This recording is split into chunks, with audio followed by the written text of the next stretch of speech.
विमर्श का प्रतीक है। पिछले 100 सम्मेलनों में हमने विभिन्न क्षेत्रों में महान विचारकों, नीति निर्माताओं, अधिकारियों और विशेषज्ञों को एक मंच पर लाकर परिवर्तनकारी संवादों को प्रोत्साहित किया है। ये सम्मेलन नवाचार के केंद्र रहे हैं, जिन्होंने नीतियों को आकार देने और हमारे समय के महत्वपूर्ण मुद्दों को संबोधित करने में बहुत ही सशक्त भूमिका निभाई है। ये असाधारण उपलब्धि ज्ञान को बढ़ावा देने, परिवर्तन को प्रेरित करने और एक बेहतर भविष्य के निर्माण के प्रति हमारी अटूट प्रतिबद्धता को दर्शाती है। 101वां स्कॉच सम्मेलन देवियों सज्जनों केवल अतीत का उत्सव नहीं है, बल्कि उन कहानियों को आकार देने के लिए हमारी प्रतिबद्धता का प्रतीक है, जो हमारी दुनिया को परिभाषित करती है। तो पुनः आप सभी का हम हार्दिक अभिनंदन करते हैं, स्वागत करते हैं। To begin with, ladies and gentlemen, I welcome our esteemed speakers and panelists of our first session who are right now on days with us. Let us put our hands together and welcome everyone here. I welcome Professor S. Mahendra Dev, Chairman, Economic Advisory Council to the Prime Minister. Sir, I welcome you. Professor R. Kavita Rao, Director, National Institute of Public Finance and Policy. Ma'am, we welcome you. Dr. M. Ramachandran, Distinguished Fellow, Scotch Development Foundation and a former Secretary, Government of India. Sir, we welcome you. We also have the valuable presence of Mr. Samir Kochar, sir, our Chairman, SKOCH Group. Sir, namaste, swagat. And we also have Mr. Rohan Kochar, sir, founder, SKOCH Law Offices. देवियों सज्जनों, इससे पहले हम कार्यक्रम को आगे बढ़ाएं, आप सभी से निवेदन करेंगे, आप सर्वसम्मति से आदर सहित अपने स्थान पर राष्ट्रगान के लिए खड़े हो जाएं. I request everyone in the house to kindly rise for national anthem. I request everyone to kindly rise for national anthem. देवियों सज्जनों, अब राष्ट्रगान होगा. जनगण मन अधिनायक जय हे भारत भाग्य विधाता, पंजाब सिंध गुजरात मराठा द्राविड़ उत्कल बंगा, विंध्य हिमाचल यमुना गंगा, उच्चल जलधि तरंगा, तब शुभ नामे जागे, तब शुभ आशीष मांगे, गाहे तव जय गाथा, जनगण मंगलदायक जय हे भारत भाग्य विधाता, जय हे जय हे जय हे, जय जय जय जय हे. आप सभी से निवेदन करेंगे, आप अपना स्थान ग्रहण कर लें. Ladies and gentlemen, now with this, now I request Mr. Samir Kochar, sir, Chairman, SKOCH Group, to kindly deliver the opening remarks, sir.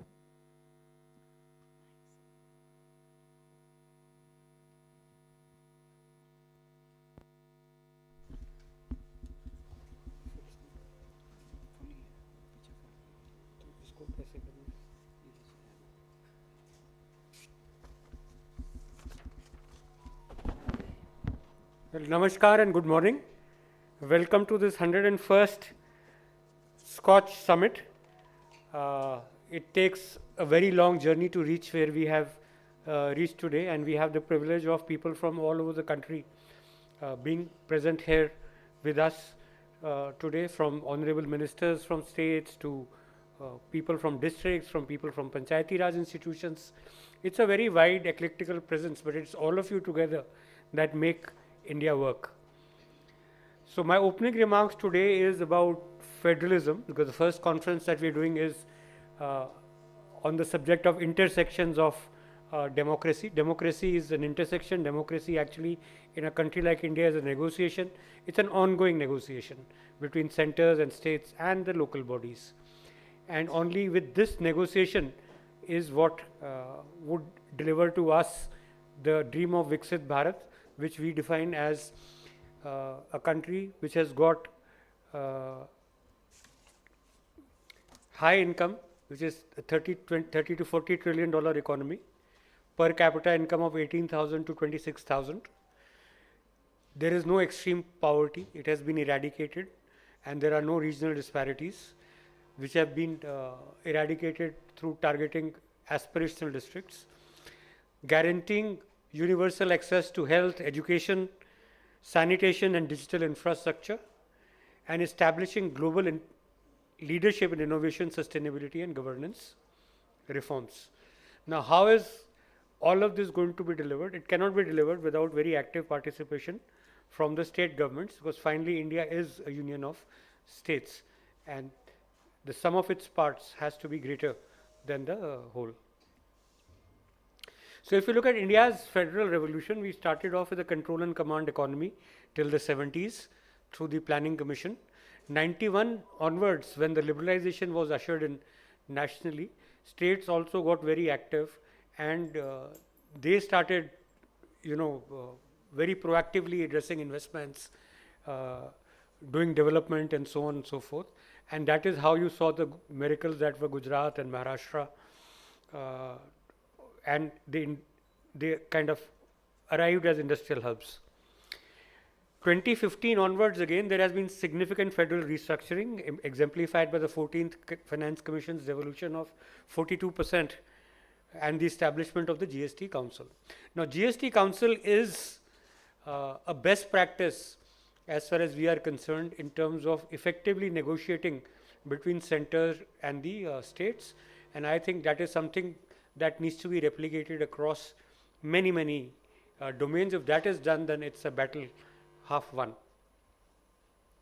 So, if you look at what are the principal challenges in center-state relations, first is the vertical imbalances.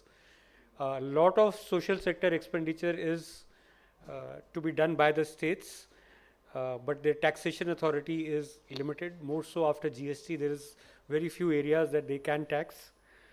There are horizontal disparities. There are pronounced divergences in per capita income across states. There are centrally sponsored schemes which are very good. These are the schemes that are delivering. These are delivering where the states have failed. But there are other states where they have done well, so they are performing well there also. However, if there is some leeway available for them to structure them more in tune of their development priorities, is a desirable way forward. Intergovernmental institutions for this dialogue largely don't function currently, other than the GST Council, which is the only success example. Interstate Council has been mostly dysfunctional, and that there is a need to create more spaces for dialogue, because only this dialogue is going to deliver Viksit Bharat. So, what are my recommendations? Recommendations essentially are that if you look at the Finance Commission, could we perhaps look at the Finance Commission becoming a semi-permanent or permanent body? Could we rationalize the centrally sponsored schemes, in the sense that could some of the well-performing states have a larger say in how a centrally sponsored scheme is to be implemented in these states? So, the model there could be the GST Council model. While formulating the centrally sponsored scheme, could the states also be consulted extensively and customized to various needs? There is also a need to do a national fiscal council. The CSS, of course, could also be divided thematically. Mission clusters such as human capital, livelihoods and infrastructure, which will give a higher degree of focus. Institute a National Fiscal Council, an autonomous statutory entity tasked with monitoring macroeconomic fiscal indicators, evaluating policy ramifications on central state equilibria, and offering impartial arbitration and compliance evaluations. This is a difficult recommendation, but it is something that we would submit that if government could consider, and if there is with some guardrails, this can be done. Fortify the Interstate Council, mandate quarterly convocations with dedicated committees addressing urbanization, climate adaptation, digital inclusion and fiscal governance. So, these are some of the things that could be done. Public finance needs to be harnessed for enhancing state capacity. So, there could be performance linked borrowing and incentives. For example, 0.5% of GSTP contingent upon reforms benchmarks, which is going to help everyone. Refining borrowing protocols, which is augment transparency and scrutiny of off-budget liabilities and guarantees. There are quite a few of them in the states.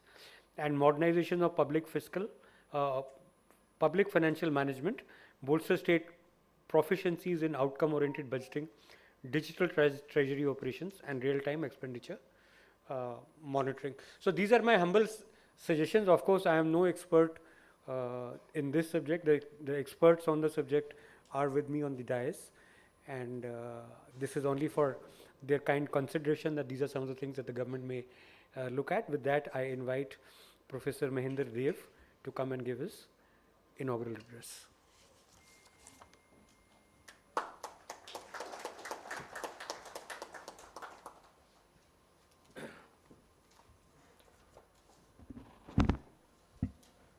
The distinguished panel members, Mr. Samir Co-Chair, and all the participants, a very good morning to all of you. Let me first thank Mr. Samir Co-Chair and others from SKOCH Foundation for inviting me for this function. In my present position, I can't give prescriptions, so I can learn from them what are the prescriptions from others. So I'll talk about briefly on regional disparities, finance and cooperative federalism. As you know, India's extraordinary progress over time has been shaped by two foundational constitutional principles. One is democracy, other is federalism. And our democratic institutions are very robust and for a long time. So democracy affords citizens the mechanisms for voice, participation, and accountability, while federalism facilitates governance that is in tune with India's profound diversity. So this diversity, we all know that cuts across linguistic, cultural, ethic, and socio-economic variations across 28 states and 8 union territories, leading to a governance model that balances unity with autonomy. Regarding Viksit Bharat, as I already mentioned, we have 3 goals of Viksit Bharat. It's not just growth. Growth is one of the things. In growth, of course, we have to get $30 trillion by 2047. And the estimates per capita varies from $14,000 to $18,000. There, I think states' role in growth is important. In fact, many of the states are announcing by 2030 or 2047 the goals. Andhra Pradesh, Telangana, and other UP, Tamil Nadu all announced the goals for the Viksit Bharat or even before by 2030 thing. So states' role is important. Similarly, the inclusive growth, the second goal of Viksit Bharat, where we have to achieve several indicators mentioned earlier, the social sector, and of course, inclusive growth, employment is one of the most important thing for quality employment is important. Similarly, the social sector mentioned the life expectancy, several things we have to achieve. And third, of course, is the sustainability, because that's also becoming an important one. How do you have development with sustainable goals? The Prime Minister has announced, net zero emissions by 2070, and then we are already achieved this renewable energy by 50% of that. So, and also he also said lifestyle for environment is also important from the individual point of view. So these 3 are important, and states play an important role in achieving these goals. And then I'll speak about, because states spend 60% of the public expenditure, and they deliver essential services including education, health, infrastructure, skill development, agriculture, and urban administrations. So in essence, India's ascent to developed status linked to the transformation of each state into a robust engine of growth, inclusive growth, and sustainable growth.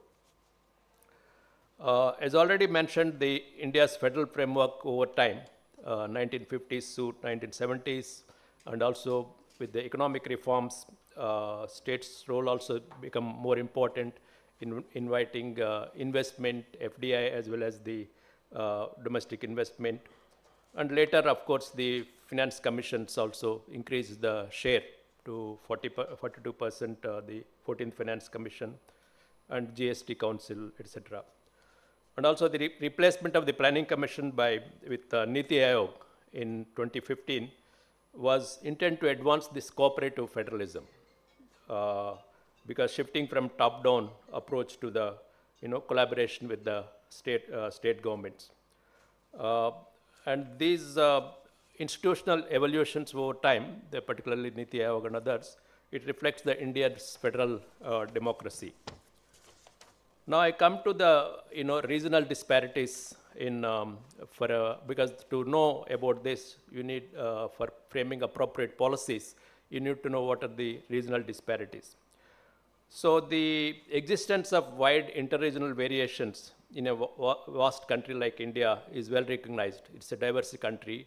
There are so many regional disparities.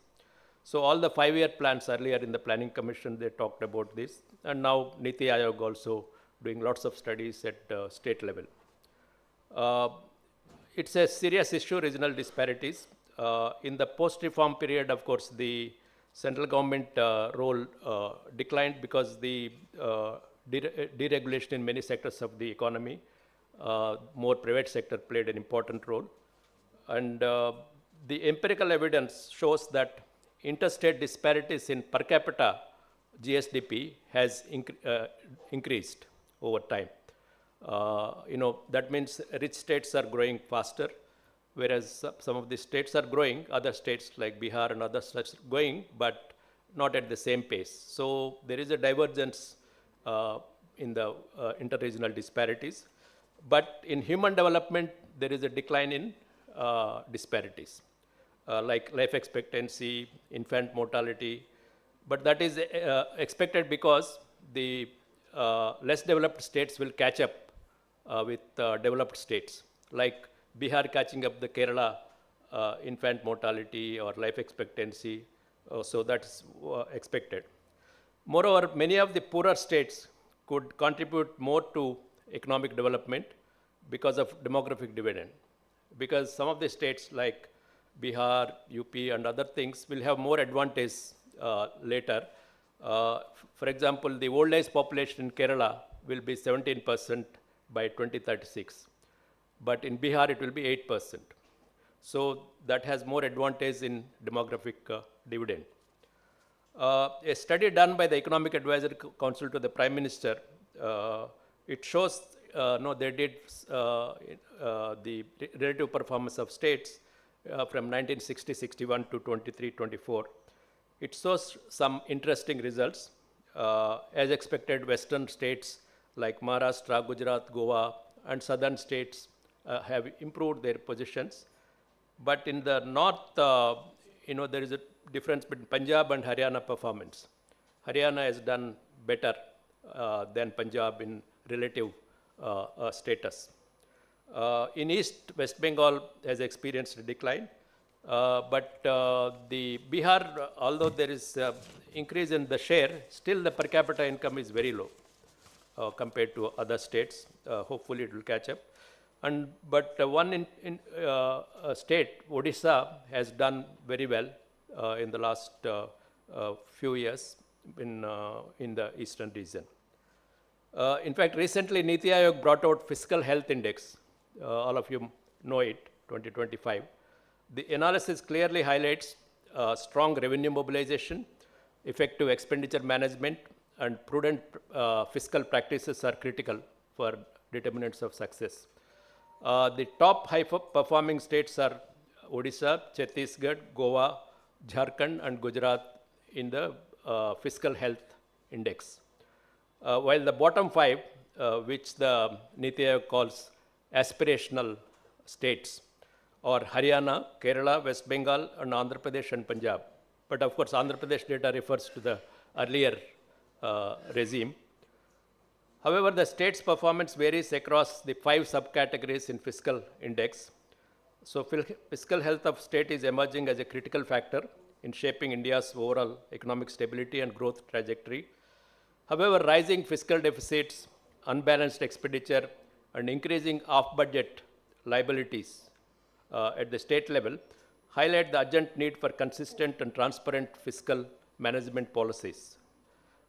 So thus, strengthening state finances is vital for ensuring stable economic growth and achieving Viksit Bharat goals. Turning to finance commissions, they determined, as mentioned, there were vertical share and horizontal shares. The horizontal distribution formula of the Finance Commission is an important instrument for tackling inequalities across states. In fact, in one of his articles on interstate inequalities, Dr. Y.V. Reddy, the former governor, RBI governor, indicated that except the Finance Commission, all other public institutions did not focus on the inequalities among states. Even the earlier planning commissions per capita outlays were higher for richer states. Even centrally sponsored schemes required matching contributions from states. And even private capital, private the investment and all, richer states, attract. Even the external market borrowings and all. Even the central tax concessions also tend to be regressive. Thus, except the Finance Commission, across, which takes into account the inequalities, others have not taken into account. And as mentioned that, 12th Finance Commission to 14th, 15th Finance Commission, if you see the data, again, the comparable data of states show that there is increase in the disparities. So in the formula, we all know Finance Commission's per capita income distance is the most important indicator for tackling income disparities across states. So why this per capita income? Because important idea is income distance is important because backward states also should get more funds in order to improve their health, education, water, sanitation, etc. So based on the formula, less developed states should get more funds, but the richer and high-performing states complain, obviously, they are being penalized for performance.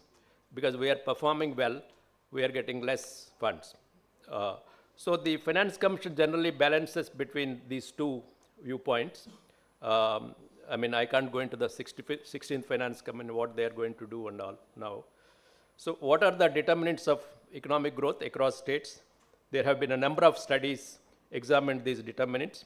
Studies show that infrastructure development, social sector expenditure, credit deposit ratio, urbanization, all these are important. So to conclude, India is now aspiring to achieve the status of a developed nation by 2047 with inclusive development at the 100th anniversary of independence. And role of states in this journey is equally crucial if India wants to become a developed country. In a vast country like India, interregional disparities are expected.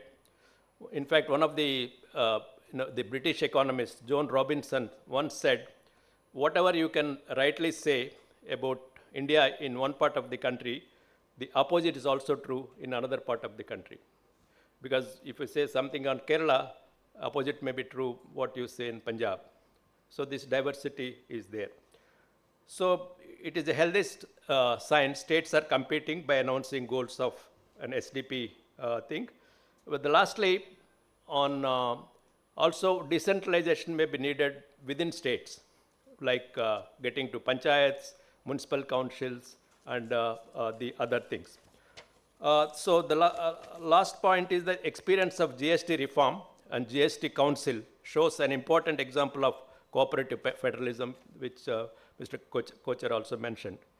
So to end, it may be noted that vibrant democracy and strengthened cooperative federalism are very important for achieving our Viksit Bharat. Thank you very much.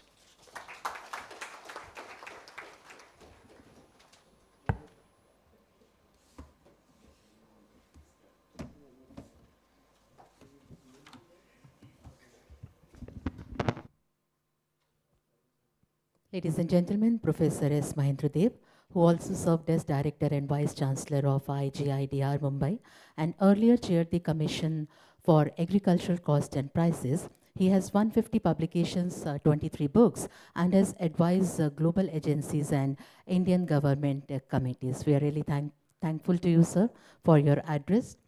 देवियों सज्जनों, scotch award Bharat के एक प्रतिष्ठित स्वतंत्र रूप से स्थापित नागरिक सम्मान है जो उन व्यक्तियों, परियोजनाओं और संस्थानों को मान्यता देता है जिन्होंने सामाजिक, आर्थिक विकास और सुशासन में महत्वपूर्ण योगदान दिया है. Ladies and gentlemen, our prestigious SKOCH Awards, considered a benchmark for best practices in India, particularly in areas like governance, finance, banking, technology, and corporate citizenship. With this, I take a great pride in announcing the commencement of our first segment of esteemed SKOCH Awards today. For this, I request Mr. Sameer Kochhar, sir, Chairman SKOCH Group, and Professor S. Mahendra Dev ji to kindly present the awards.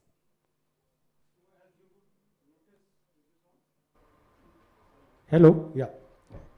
We have changed the format somewhat this time. Earlier we used to have, keynotes and academic sessions and then the awards. So now we have said we'll have one academic keynote and then we'll have an award section, another one, and so that everybody keeps awake and everyone keeps involved, stays involved. Right? And we also have the privilege of having so many senior people, so they could join me in conferring the awards. So Professor Mahendra Dev, if you kindly step here. Yeah. Divya सज्जनों, इसी के साथ मैं हमारे पहले scotch award की जो silver award category में है उसकी घोषणा करती हूँ. ये दिया जा रहा है finance department government of Goa को उनके प्रोजेक्ट कोषदाता मैनेजमेंट प्लेटफॉर्म के लिए. निवेदन करेंगे doctor Pranab Bhatt, joint secretary budget से, कि वो मंच पर आएँ और इस अवार्ड को प्राप्त करें. I request Dr. Pranab Bhatt, Joint Secretary Budget, to kindly receive the Silver SKOCH Award for Finance Department, Government of Goa, Koषदाता Management Platform.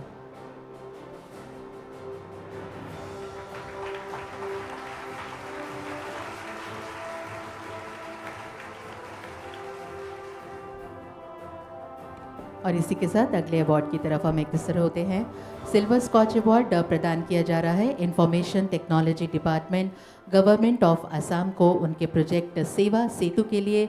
निवेदन करूंगी mister K S. Gopinath Narayan, principal secretary से, कि वो मंच पर आएँ और इस अवार्ड को आप प्राप्त करें.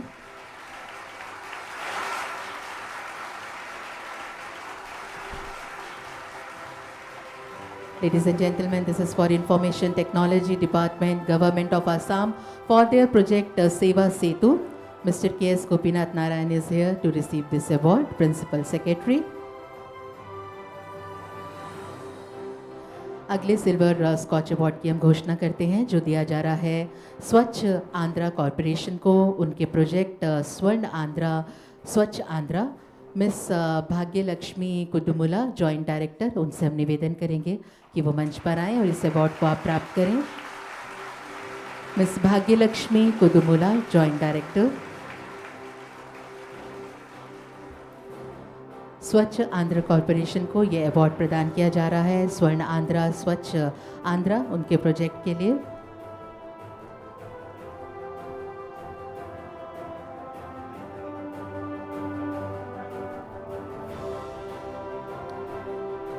अगला सिल्वर अवार्ड प्रदान किया जा रहा है एनर्जी मैनेजमेंट सेंटर केरला को उनके प्रोजेक्ट आंगन ज्योति के लिए. निवेदन करेंगे mister Sumesh S, accounts officer से, कि वो मंच पर आएँ और इस अवार्ड को आप प्राप्त करें.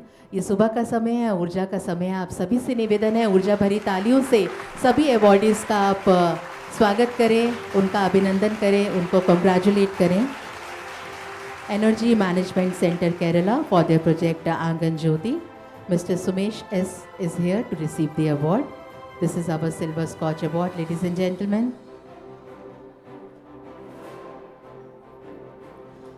हम गोल्ड स्कॉच अवार्ड की ओर अग्रसर होते हुए डायरेक्टरेट सैनिक कल्याण उत्तराखंड को उनके project pre recruitment training for wards of ex serviceman के लिए गोल्ड स्कॉच अवार्ड प्रदान करते हैं. निवेदन करेंगे मिस्टर अमृत लाल, डायरेक्टर से, कि वो मंच पर आएँ, इस अवार्ड को आप प्राप्त करें.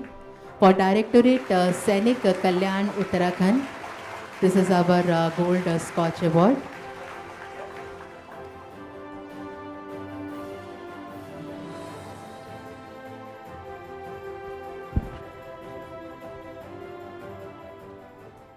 I consider ourselves privileged to have been awarded this Scotch Award, second time in a row. It is all ex-servicemen in Uttarakhand. As you are aware, Uttarakhand is not only the land of soldier, it is also called Devbhumi.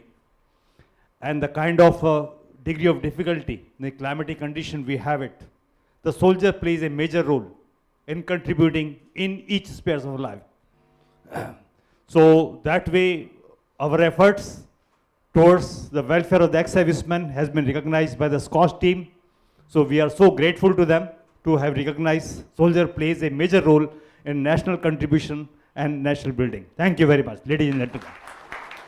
Thank you sir. और इसी के साथ अगला gold scotch award प्रदान किया जा रहा है Odisha state handloom WCS limited को उनके project success of PBT 2025 special discounts and night बाजार। निवेदन है मिस गोहा पूनम तपस कुमार कमिश्नर कम सेक्रेटरी से कि वो मंच पर आएँ और इस अवार्ड को आप प्राप्त करें।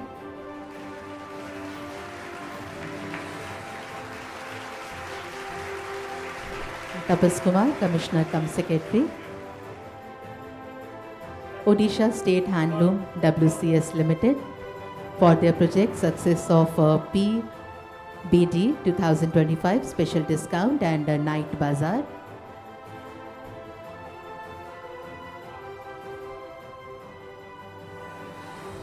अगला गोल्ड स्कॉच अवार्ड प्रदान किया जा रहा है state mission management unit Amrut government of Kerala उनके project monitoring and water quality monitoring system.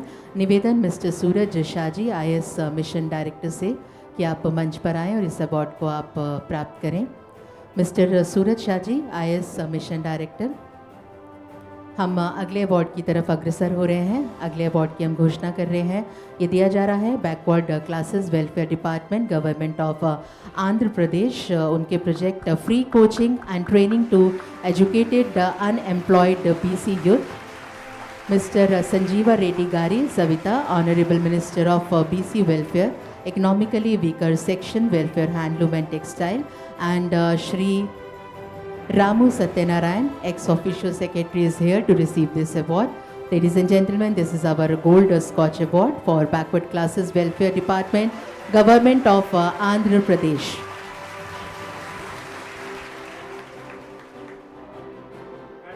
Savita ji is going to say a few words, address us.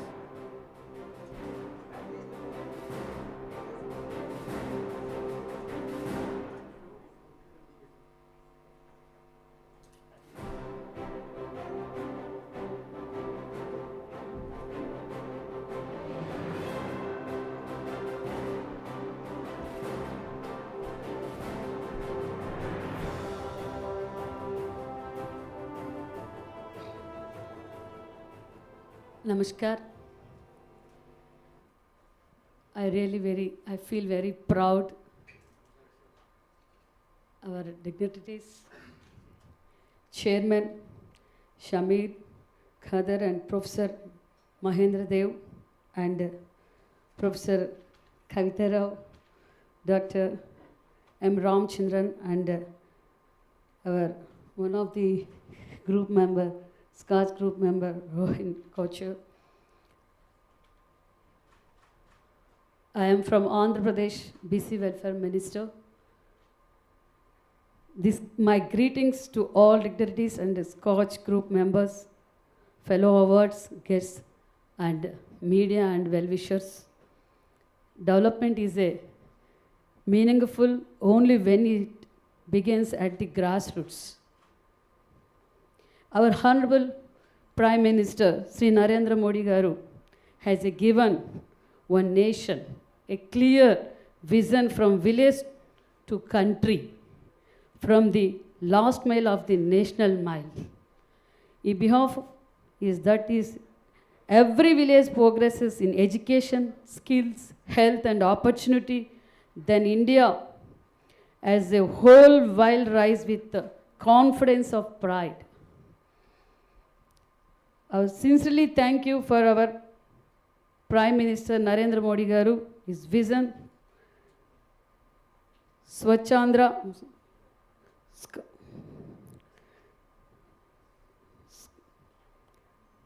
and Sabka Vikas.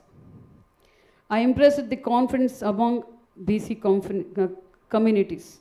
His focus on skills, education, and opportunities is helping youth across the country, including the Andhra Pradesh, to move forward with pride.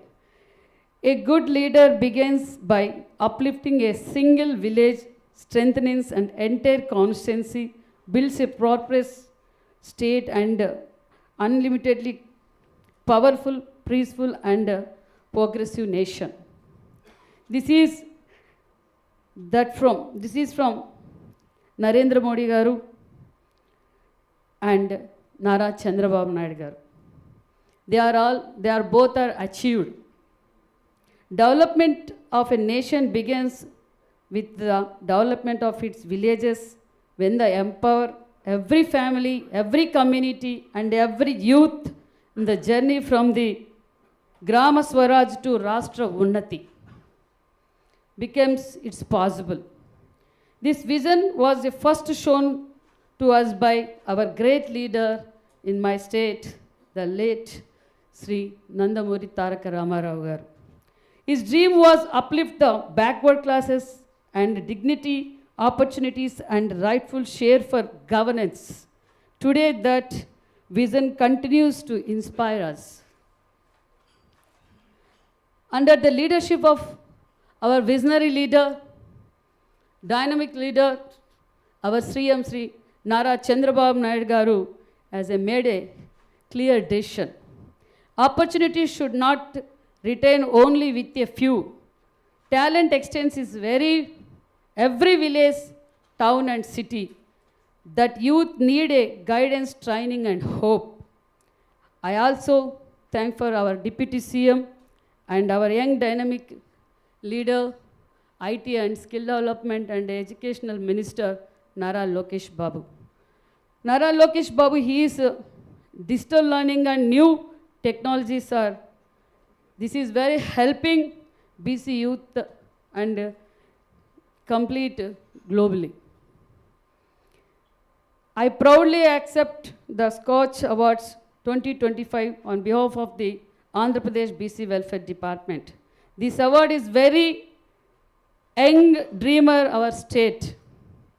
It recognizes our free coaching programs in unemployed BC youth preparing for the competitive exams. Under the free coaching, more than 6,400 candidates have been trained through the BC study circles online and offline. 83 aspirants have been supported for civil services. Many youth are employed in banking, railways and group 1 services. And recently 240 teacher posting also in Mega DSC we successed. This awards begins to our hard work youth, our dedicated faculty and mentors, our officers implemented the program, above all our chief ministers whose vision guides us.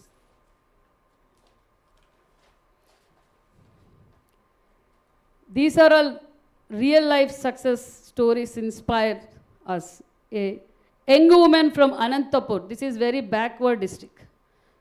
Daughter of farm laborers, she has become a new teacher, is a first salaried person in her family. A youth from West Godavari who almost gave up the cleared railway exam with our support. Several civil services aspirants now are in the interviews. Our future plans are modifying BC study circles with libraries and digital platform, special coaching for Group 1 and civil services. I thank the Government of India for the scholarships and skills development and students for BC youth. I sincerely thanks for SKOCH Group of this honor and strengthening our resolve and work harder. Governance is not measured by promises. It is measured by lives transformed through We are showing the government can be truly transformating when it is rooted in vision, competitive exams. In this award is decided every student who studied in this hope. Governance is not about promises. It is about transforming a lives. When the BC youth rise, the entire state will rise. With I accept this award with the blessings of the people, vision of the Nara Chandrababu Naidu Garu, and grace our Lord Venkateshwara. We will continue empowering youth and building to build Andhra Pradesh. Thank you very much. So I feel very proud. Really, this is encouraging our department and our BC communities also. I feel very proud. Chandrababu Naidu sir also told special thanks for you, sir. Thank you very much. Thank you so much ma'am. और इसी के साथ हम पुनः हमारे scotch awards की ओर अग्रसर होते हैं। हमारा अगला गोल्ड स्कॉच अवार्ड इस समय प्रदान किया जा रहा है citizen resources information department government of Haryana को उनके प्रोजेक्ट ई खरीद के लिए। मैं निवेदन करूंगी mister Rahul Narwal, special secretary IT, कि आप आएँ और इस अवार्ड को आप प्राप्त करें। अगर आप हमारे बीच में उपस्थित हैं mister Rahul Narwal.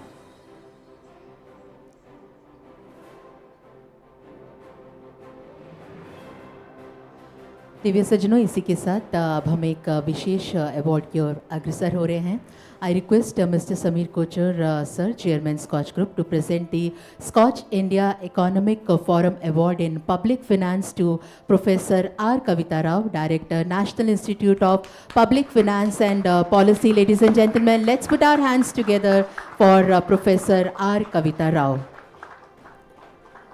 Ladies and gentlemen, Professor R. Kavita Rao, as Director of National Institute of Public Finance and Policy, has advanced path-breaking research on the role of state in development, the design of equitable and efficient taxation system, and the fiscal federal architecture of India. Her rigorous work on GST, state finance, and taxpayer behavior has become an indispensable reference for policymakers and academics alike. बहुप्रतिष्ठित Skoch India economic forum award in public finance आज प्रदान किया गया professor R Kavita Rao ji को। उनसे हम निवेदन करेंगे कि वो यहाँ पर आएँ और I request you ma'am to kindly address the gathering please. Thank you so much.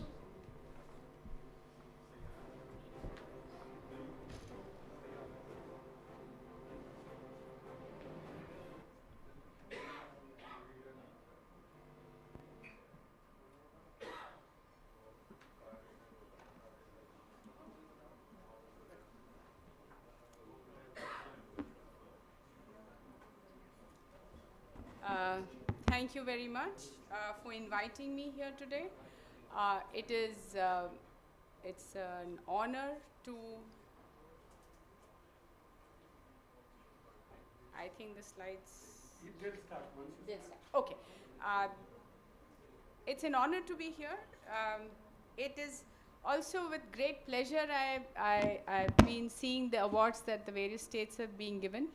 The idea that we recognize states which are doing good work and present the success story for everybody else to take home lessons is a wonderful idea. So congratulations to you, sir, on that idea. I'm honored that you've asked me to be here today. I would like to take 10-15 minutes to talk a little bit about the question about how we finance growth and development. As Mr. Kocher spoke in the morning, democracy is about negotiation. For us, the federal structure is about a system where center collects a lot of revenue, but the states spend a larger share. So states collect about 35% of revenue, but spend about 60%. We do observe that there is a larger growing role we are assigning to the states. We are expecting them to develop visions for growth. A lot of the states are developing their own Viksit Bharat state versions. And so ultimately we come down to the elephant in the room. How do we finance it? We can borrow, but there's only limited space given we have all committed ourselves to FRBM. So then the story comes back to taxes. And so we'll spend 10-15 minutes talking a little bit about what reforms in taxation has meant for India, how far we have come in our effort to raise revenues, and what might be the challenges going forward. I hope this is visible. Basically, the slide is showing you the tax to GDP ratio of the states and the center. The big takeaway from the slide is that the revenues of the states have been more or less steadily increasing. They've gone up from about 4%, a little over 4% to 7% over the last 35 years, from 1980 onwards. In contrast, while center raises a lot more revenue, it raises 2/3 of the revenues in the country, the revenue profile of the center is more volatile. There are big ups and there are also big downward movements. The idea that we need to improve our tax GDP ratio has been a part of our discourse. Every tax reform commission has spoken about it, every finance commission has spoken about it, every plan document has spoken about it. So there is no controversy, there is no disagreement on that broad idea. If you look at union government's tax to GDP ratio in terms of direct taxes, which is income tax and corporate tax, vis-a-vis indirect taxes, the big story from this slide is that the share of direct taxes has gone up. The share of indirect taxes has gone down. Indirect taxes includes, at this moment, GST and customs. Earlier, it would include excise duty, service tax, and customs. What you will also observe is that post 2007-8, direct taxes are not that buoyant. So the trend is flat. So till 2008, income taxes show a clear, consistent growth. Thereafter, it is not there. So what is it that our tax reforms commissions have given? So big picture, we have increased, if you go back to the earlier slide, we have increased from less than 14% to 18.5%. So we have had about 5 percentage point growth in our tax to GDP ratio over a 45-year period. If you look at the lines, the vertical lines, they present for us, identify for us the major periods of reform. So the first line represents the introduction of mod VAT. That was 1987. The idea of mod VAT was there is too much cascading in the system, so we should reduce cascading, so therefore we should give tax credit. The advantages, it creates a more efficient tax system. The disadvantages, it reduces the amount of revenues you collect. It caps the amount of revenues you collect. 1991 is the second vertical line that you see, and that is the period when we undertook major reforms. It's referred to as Chalaya Committee on Tax Reforms. There were reforms in income tax, rates were brought down. There were many slabs, we got it down to 4 slabs, the peak rate was brought down. The customs duties were brought down as a measure of improving efficiency in the economy.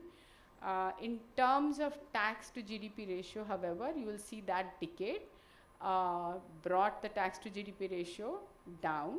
We didn't actually see an improvement. Yeah, so there is economic growth, there's better efficiency, but that does not directly translate into revenues. The period from 2001 to 2007-8 is considered an outlier for India, a period of very high growth, but also very high, sharp increases in corporate tax collections. And what drives this? Large part of the driver seem to have been related to IT sector, IT adoption in the corporate tax administration. So there were tax administration driven improvements which led to a huge increase in tax to GDP ratio. If you look at 2007 onwards, there is again a decline. And this is the period when global financial crisis required the government to do macro stabilization in the form of fiscal incentives. So we reduced our excise duty rates, and that brought down our tax to GDP ratios. Thereafter, you will find that it sort of fluctuates around that broad trend. There are ups and downs. If you look at the last vertical line, that is 2017-18, that's the introduction of GST. Once again, GST is introduced as a way to do a more efficient tax system. It was intended only to be revenue neutral. In the initial years, there were a few hiccups, so we were not revenue neutral.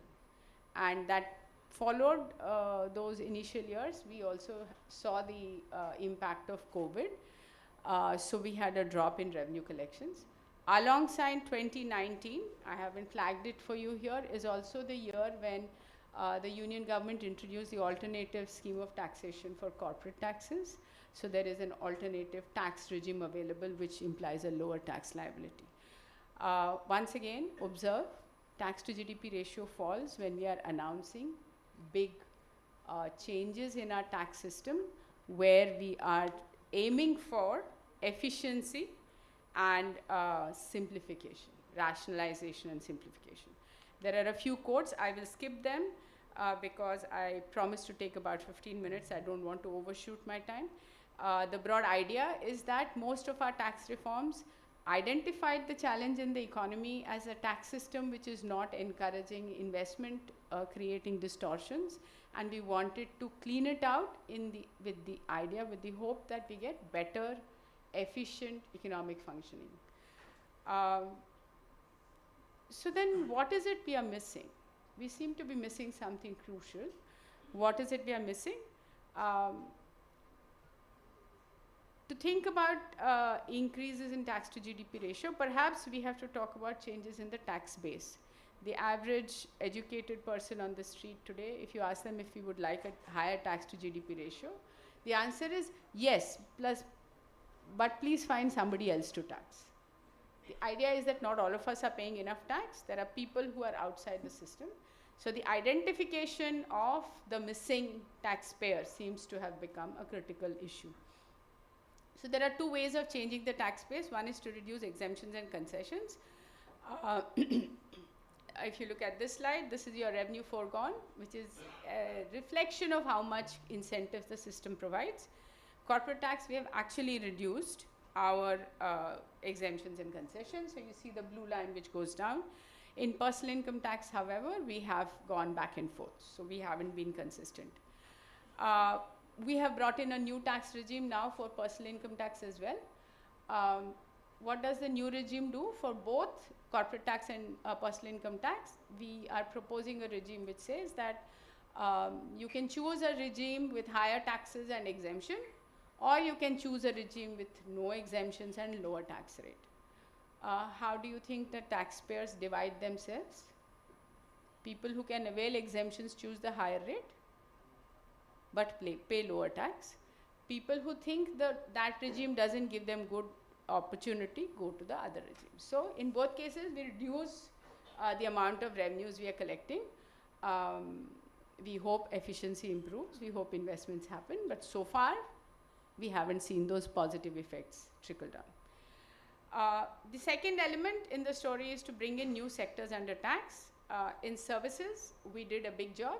1994 is when we started bringing services under the tax base.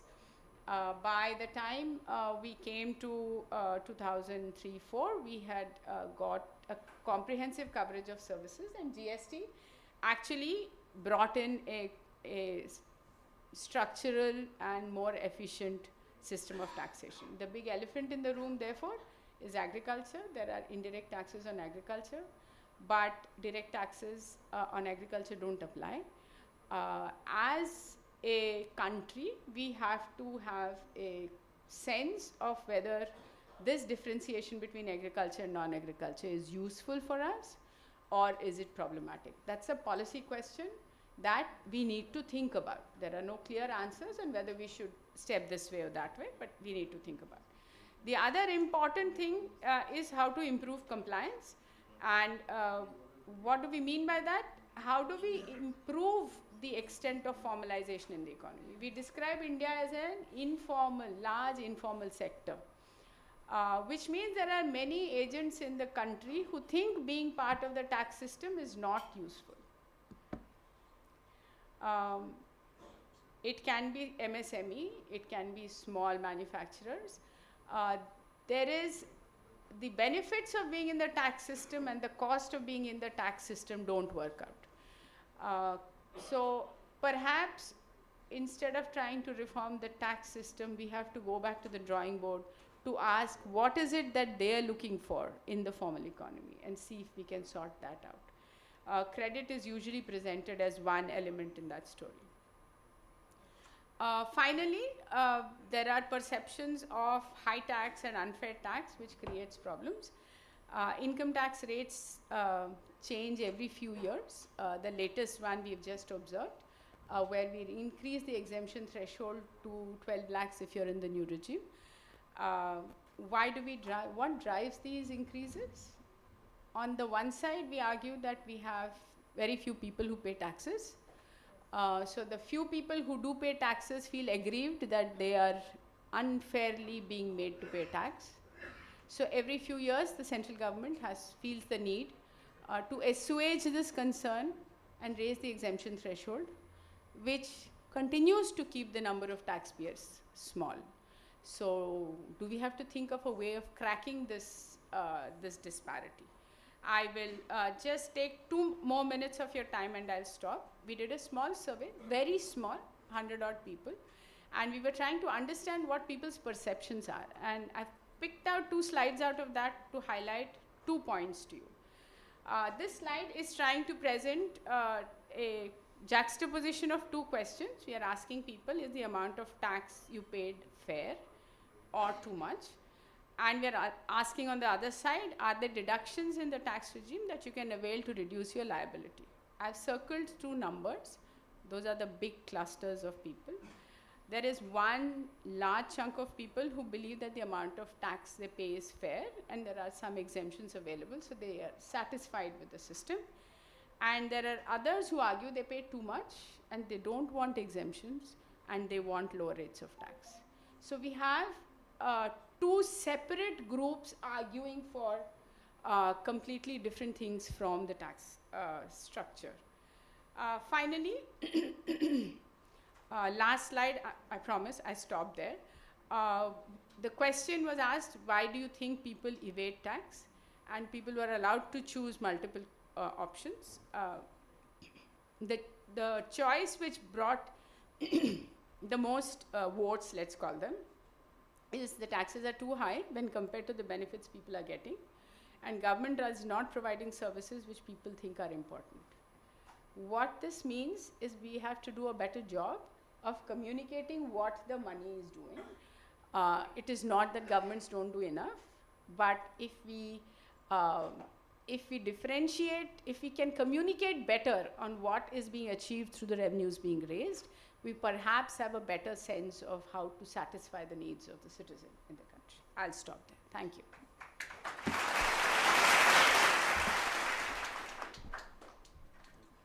Thank you so much, ma'am, for such valuable insights. Divya सज्जनों, ये समय है जब हम एक बार फिर से scotch awards की तरफ अग्रसर हों. For this segment of awards I humbly invite professor R Kavita Rao and Sameer Kochhar sir to kindly present the awards.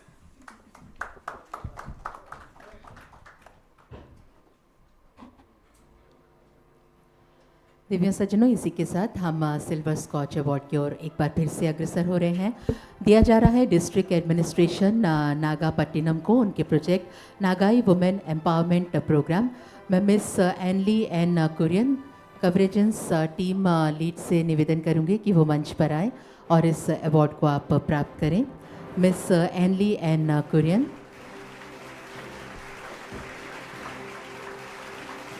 Ladies and gentlemen, this award is for District Administration Nagapattinam for their project Nagai Women Empowerment Program. Say something. I take this opportunity to thank SKOCH Awards, SKOCH Group, for giving this opportunity to a very small district from Tamil Nadu, Nagapattinam. I represent the district collector and the district social welfare officer of Nagapattinam. Thanks a lot. अगले silver scotch award की तरफ हम अग्रसर होते हुए cantonment board Belgaon को उनके project construction of lake at Dhobi Ghat Belgaum cantonment के लिए सिल्वर स्कॉच अवार्ड प्रदान करते हैं। निवेदन करूंगी mister Rajiv Kumar chief executive officer से कि वो मंच पर आएं और इस अवार्ड को आप प्राप्त करें। हम आप सभी से निवेदन करेंगे आप अपनी तालियों के साथ स्नेह और ऊर्जा जो है इस पूरे वातावरण में बनाए रखें। Ladies and gentlemen, this is our Silver Scotch Award for Cantonment Board Belgaum for their project construction of lake at Dhobi Ghat, Belgaum Cantonment.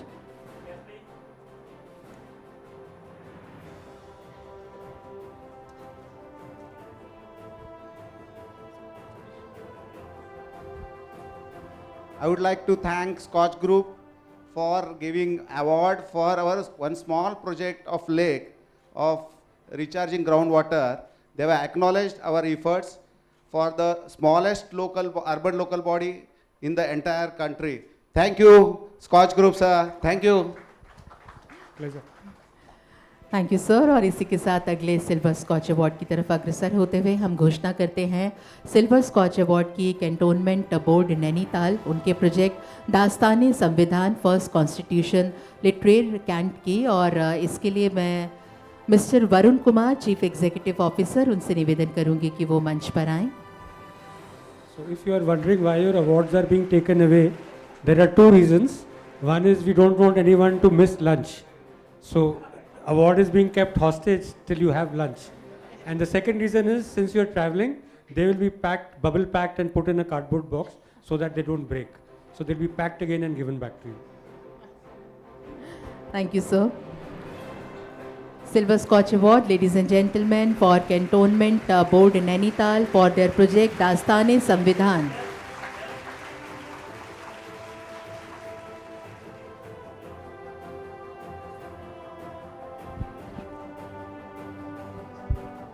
और इसी के साथ अगला सिल्वर स्कॉच अवार्ड प्रदान किया जा रहा है office of district collector and magistrate Chhatarpur MP for their project transforming barren land into a thriving fruit forest.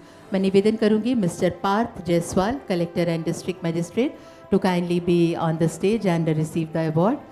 Mister Parth Jaiswal, if you are here with us, I request you to kindly receive your award. हम अगले silver scotch award की ओर अग्रसर हो रहे हैं। ये दिया जा रहा है कैंटोनमेंट बोर्ड जुटोक को उनके project E Jal Jutok fully automated water supply scheme. Miss Riddhi Pal chief executive officer हमारे बीच में हैं, उनसे निवेदन करेंगे कि वो मंच पर आएँ, इस अवार्ड को आप प्राप्त करें। Ladies and gentlemen, this is our Silver Scotch Award goes to Cantonment Board Jutok for their project E-Jal Jutok fully automated water supply scheme.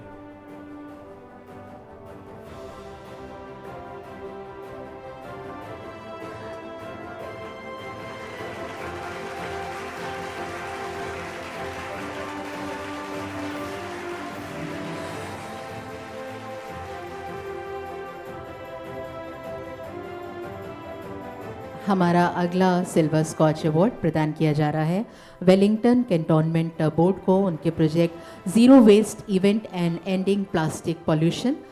Mister Vineet Lote chief executive officer उनसे निवेदन करेंगे कि वो मंच पर आएँ। I request you sir to kindly receive this award on behalf of your organisation Wellington cantonment board for the project zero waste event and ending plastic pollution.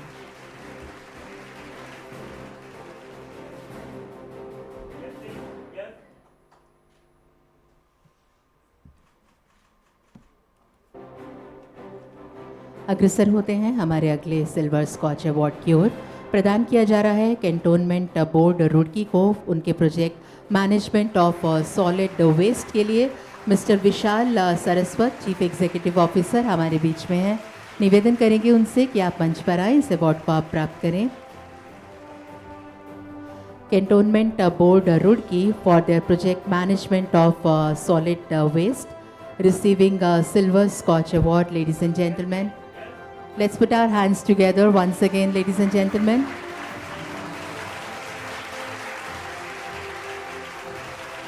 हमारा अगला सिल्वर स्कॉच अवार्ड प्रदान किया जा रहा है डिस्ट्रिक्ट एडमिनिस्ट्रेशन हिंगोली को उनके project संजीवनी अभियान के लिए।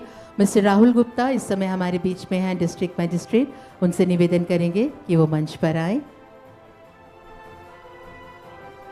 Ladies and gentleman, district administration Hingoli उनके प्रोजेक्ट संजीवनी अभियान के लिए सिल्वर स्कॉच अवार्ड प्राप्त करते हुए mister Rahul Gupta, district magistrate. Would you like to tell us briefly about it? Respected seniors, good morning. First of all, thank you, SKOCH administration for giving us the opportunity for this. In Mission Sanjeevani, we did a active campaign for screening all the adult female population for cancer. We screened them for 3 types of cancers, and we screened about 3,50,000 women of the district for cancer. And out of that, we are very proud that we found out early signs of cancer in 40 odd female. And in that, we were able to connect them to various hospitals for their treatment. And now their treatment has started, sir. And they are very grateful for the opportunity from the district administration, from the health team. And thank you once again, sir, for the award. Thank you.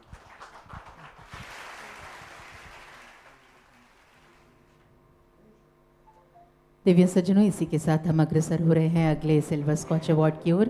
प्रदान किया जा रहा है backward classes and minorities welfare department, government of Madhya Pradesh, उनके project MP Vamsi portal के लिए। मैं mister Saurabh के सुमन, कमिश्नर, हमारे बीच में अगर उपस्थित हैं, उनसे निवेदन करेंगे कि वो आएँ और अपना अवार्ड आप प्राप्त करें। मिस्टर सौरभ के सुमन, कमिश्नर।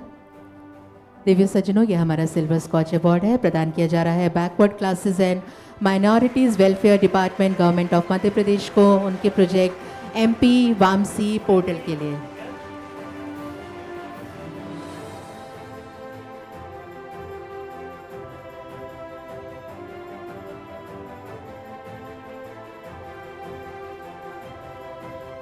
और इसी के साथ हम हमारे गोल्ड स्कॉच अवार्ड की तरफ अग्रसर होते हुए डिस्ट्रिक्ट कलेक्टरेट तिरुपति को उनके प्रोजेक्ट स्वर्णा नरिवरीपल्ली के लिए गोल्ड स्कॉच अवार्ड प्रदान करते हैं। मैं doctor Venkateshwar S, collector and district magistrate से निवेदन करूंगी कि वो मंच पर आएँ। इस अवार्ड को आप अपने ऑर्गेनाइजेशन डिस्ट्रिक्ट कलेक्टरेट तिरुपति के लिए प्राप्त करें, आपके प्रोजेक्ट स्वर्णा नरिवरीपल्ली के लिए।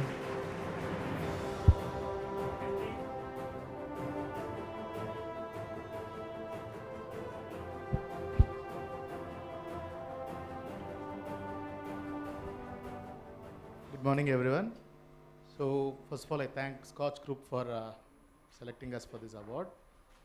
This project entails the vision of Honorable Prime Minister and the vision of Honorable Chief Minister in bringing rooftop solars to all the households, especially in rural areas. So, we have taken this concept in a saturation mode in 40 habitations covering 3 major gram panchayats. We have done rooftop solars, in saturation mode to all the households, 100% of all the households in a span of 45 days.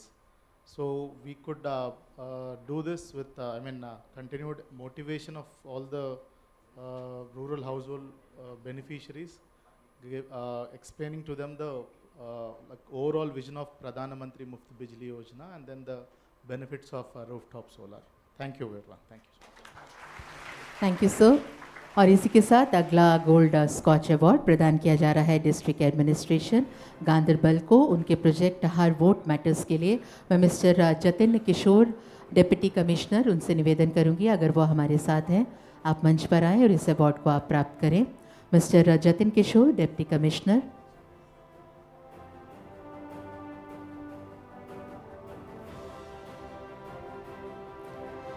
हम अगले gold scotch award की तरफ अग्रसर होते हुए project management unit directorate of technical education government of Goa को उनके project coding and robotics education in schools scheme के लिए गोल्ड स्कॉच अवार्ड प्रदान करते हैं। देवियों सज्जनों, मैं miss Deepali Raikar project officer और भी लोग हैं उनके साथ, शायद उनसे निवेदन करूंगी कि वो मंच पर आएँ और इस अवार्ड को आप प्राप्त करें।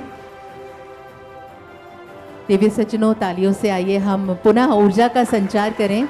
ये हमारे सभी बहुत स्पेशल अवार्ड्स हैं। Gold scotch award for project management unit directorate of technical education government of Goa for their project coding and robotics education in schools scheme. Ms. Dipali Raikar is here, project officer, to receive the award.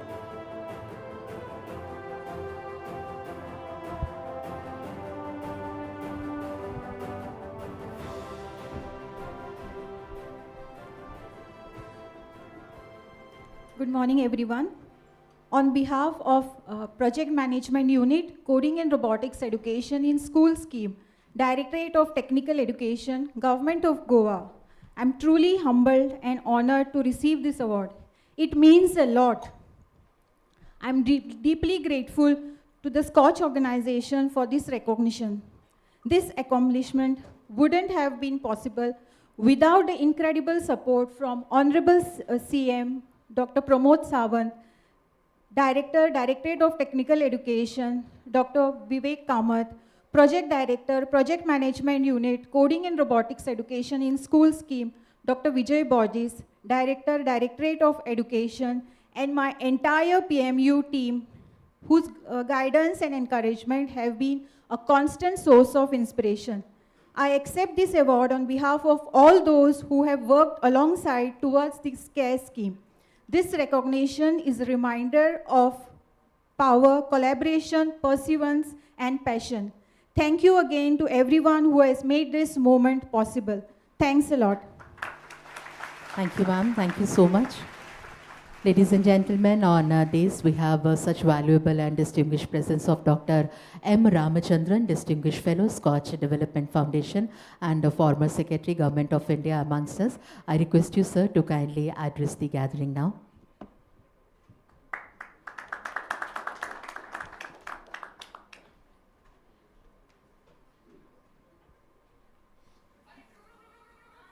Thank you. Let me start by thanking Sri Samir Kochar and the SKOCH Foundation for this opportunity being given to me. As I always mention, the topics which you choose are little complicated. You talk about federalism, finances, and development. So where is the intersection point, or where is the meeting point, if that is possible? I suppose the eminent speakers who have already spoken here have thrown enough light on what we need to take care of in this process of either reaching the intersection or deciding to go beyond the intersection. I'll just start with two statements. Democracy is desirable because it nurtures development and is mindful of justice. So we opted for a democratic scheme of things, and that is important. And while planning for this talk today, I was thinking we have esteemed leaders from different states also here. When it is Independence Day, we always talk about celebrating independence. I think there is a lot of meaning in that, preserving that independence which we got with great struggle. That means whole lot of things, and that is something which needs to be conveyed properly to the younger generation, more so the students, and more so those who are supposed to take the country forward. And there is whole lot of thing which needs to be done. When we see what is happening around us in democratic systems, in established democracies, there are indications that we have to be even more alert as far as preserving this system scheme is concerned. The second statement I would like to refer to is democracy alone provides a credible covenant for an egalitarian and inclusive social order. Now, again, those words have a lot of meaning, and I suppose the leaders we elect, the governance system which we establish, constantly tries to address these points so that it means meaningful for the large number of people we have in our country.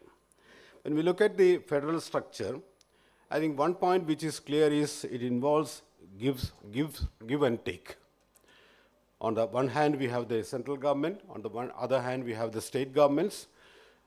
There are grievances, there are achievements, there are celebrations, but at the same time, it's a question of give and take on both sides, which alone will strengthen this process which we have taken for ourselves. Elections form an integral part of this process. There have been discussions about the election process. I suppose when everything is laid down as to how we participate in this process of democracy election, it's important for us to address where our contribution, our role comes.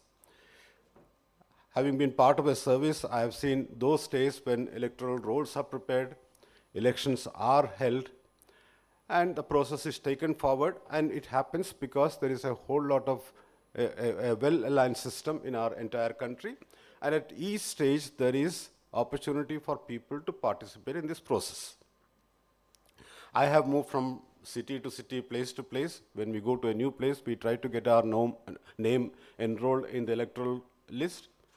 Ideally, if my name figures at another place, in this scheme of things, a message would go to the earlier place that so-and-so has registered at this new place, so his or her name need to be deleted. That's one way of looking at things. There is so much talk about the electoral roll preparation. I think that's again a very well laid down system where electoral rolls are prepared, people get opportunity, and those who think they are left out, they have an opportunity to represent and get their name included in the process. These aspects, which have been well laid down as far as the electoral roll or the democratic process is concerned, that needs to be understood by each one of us and those who can help us in the process. That is where probably the representatives of the political parties at the booth level come in. It's not a massive process, it is a booth level process where participation should be ensured, and if there is something missing, that could be corrected, and that is something which is laid down.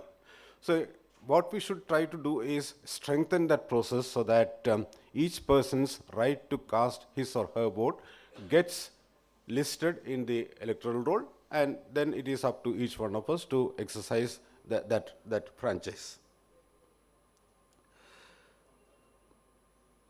I must also mention here, since it's an opportunity given to me, I was in one of the UP districts.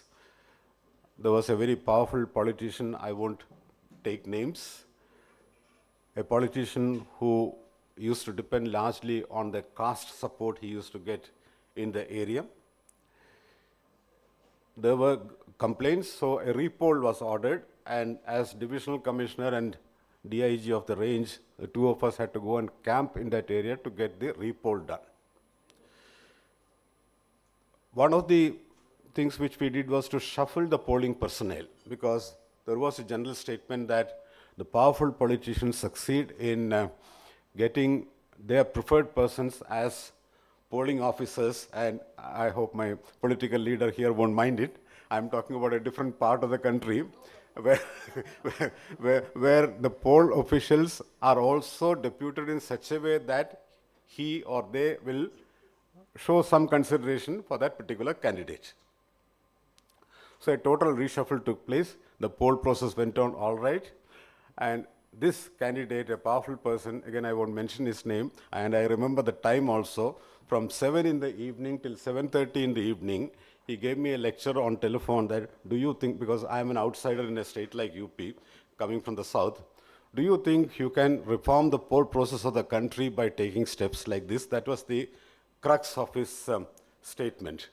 And some of you know me well, I'm a good listener, so I don't argue with a person. So, and especially when a candidate wants to say something, I thought it's good to listen to the person as to what is the grievance or point he or she has to make. So these are all part of the processes in the democratic scheme of things, elections.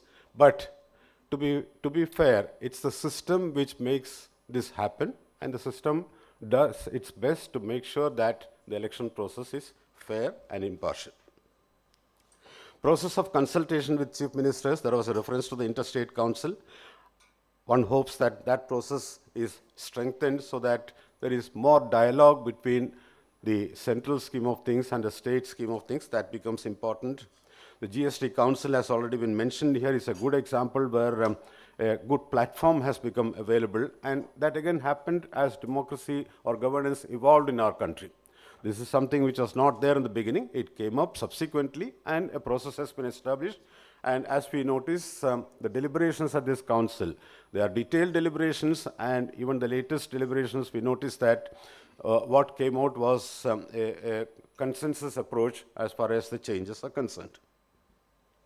I would also like to refer to the role of the All India services. We must go back to the framers of the Constitution as to why they made a reference to the All India service. And look at the beauty of the system. I mean, I always feel proud that coming from Kerala, I had an opportunity to work in Uttar Pradesh, later in Uttarakhand, at the center also. So this concept of All India service, that gives certain stability to the entire process of governance as far as our system is concerned. And that needs to be strengthened, and that system has to be as fair and impartial as possible. And it is one of the mechanisms which have been introduced to see to it that our democratic federal structure functions in a proper way. There are concerns at the global level. We need to look at what these challenges are and what needs to be addressed at a particular level as far as our country is concerned. I must also make a reference to those days when relations between the Prime Minister and the Chief Minister used to make a lot of difference. And to again quote one more example, Atal Bihari Vajpayee ji was the Prime Minister, Sri Narayan Dutt Tiwari was the Chief Minister in the state, and they had a very good rapport. And when it came to questions of development, the Chief Minister was successful in getting as much as possible from the central government for the state. So there is a personality equation also as far as good democracy is concerned, good governance is concerned, and strengthening the federal system is concerned. There are other examples. I don't want to take you to those ones. Moving on to the area of finances. There was a reference to the Finance Commission mechanism. There are always discussions about the terms of reference of the Finance Commission, whether that is sufficient. And let's see what the present Finance Commission comes up with. We have an expert in the area of finance sitting here, Professor Alok. Quite often the states feel somewhat unhappy or dissatisfied as far as the process is concerned. I think that's also something which needs to evolve better because there was a reference to the revenues being raised. There is a feeling among states that more is being kept with the center, though it has gone to the 41-42% level as well. And there are other schemes also where states can take advantage. Again, I would like to make a reference to my experience as a secretary to the government. When I once traveled to the state of West Bengal, the Chief Minister was so definite about the process of the central scheme that the moment I entered his room, he said, my state has not been capable of taking advantage of whatever benefits you are providing, and we have to improve. That's the type of approach chief ministers have as far as taking advantage of central resources is concerned. At the same time, Gujarat at that time was a well-performing state which came up with large number of schemes, and when schemes are approved, funds are allocated, the state would make it a point to fully utilize it as early as possible. I'm only taking one or two examples. And the state chief minister would look for opportunities of what more can I get from the federal sources. So that again is a concept of working in a cooperative manner. Cooperative federalism does not mean just a theory or a statement. You look for opportunities where you can take advantage, you perform well, you naturally get the advantage of that. And since there is a method of allocating resources among states, probably that's the limit to which states can take advantage. Whether one can go beyond that or not, finance commissions have tried with mechanisms of incentives. I don't know whether they have really worked or they need to be improved upon. That's something which need to look into. Borrowing limits of states, I think it's increasingly becoming a matter of concern. Again, an area where a lot of focus is required. I live in a state where probably they borrow to the extent possible, and if possible, even beyond that. So on the one hand, one can say that the state is keen to do more. At the same time, there is a certain fiscal responsibility which we all have to fulfill. I've often wondered when states go for debt, I mean, they cannot cross limits, but when they go for debt, does this aspect of burdening the future generations come to notice, relevance or not? I don't think our discussions really take note of this aspect as to how much is the burdening which we are passing on to the next generation. It's a difficult area. Political systems normally last for 5 years, so they want to do their best. But I think an ideal balance between revenue generation, utilization would make a lot of difference. And I think fiscal personalities like Professor Rao would start thinking in terms of, I keep myself in that category, this steep increase in salaries, pensions. I don't know where we are going to end up with. So one has to also think in those terms as to where the line has to be. Because development expenditure has to come from somewhere, and that comes from out of this total kitty only. Is my time over?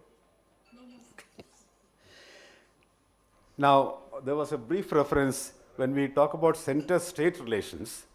Quite often what is not discussed in detail is the relation between the states and the local bodies, urban local bodies, panchayats. And again, I am reminded of a statement by a veteran chief minister who said at that time, many years back, that he said about the state government, "Hum hi to usko paisa dete hain." So that was the type of attitude the chief ministers had towards the local bodies. Now, we have a Madam Minister here. The 18 items listed in the list for urban bodies to be transferred to the local bodies so that governance lies where it should be. I don't know whether there is one single state, Alokji, whether there is one single state which has done all 18. I don't think there is any single state in our country which has transferred all the 18 functions to the urban or other panchayat bodies. There is more transfer, urban bodies, it does not happen. Empowerment. And when we talk about, when we have states complain to the center about we are not allowed to perform and function, there is another category in the states where the local bodies, particularly the urban local bodies, they cannot go and borrow as they wish. It is again controlled or limited by the state system. Ideally so, because local bodies cannot be allowed to borrow any amount. But there is a limitation there also. They don't have the capacity to raise the type of resources they need, because again, it's all within the scheme of things of the state. So when we have expectations from cities and urban bodies, how do they perform those tasks? That is the critical question, and that is something which needs to be addressed much, much more proactively if our system is to remain strong enough. Because we talk about decentralization, governance going to those levels. So if that has to happen, there has to be enough facilitation at that level as well, so that they can perform those tasks better which they are supposed to do. Now that's again, I think, one area which needs to be looked into in much, much more detail.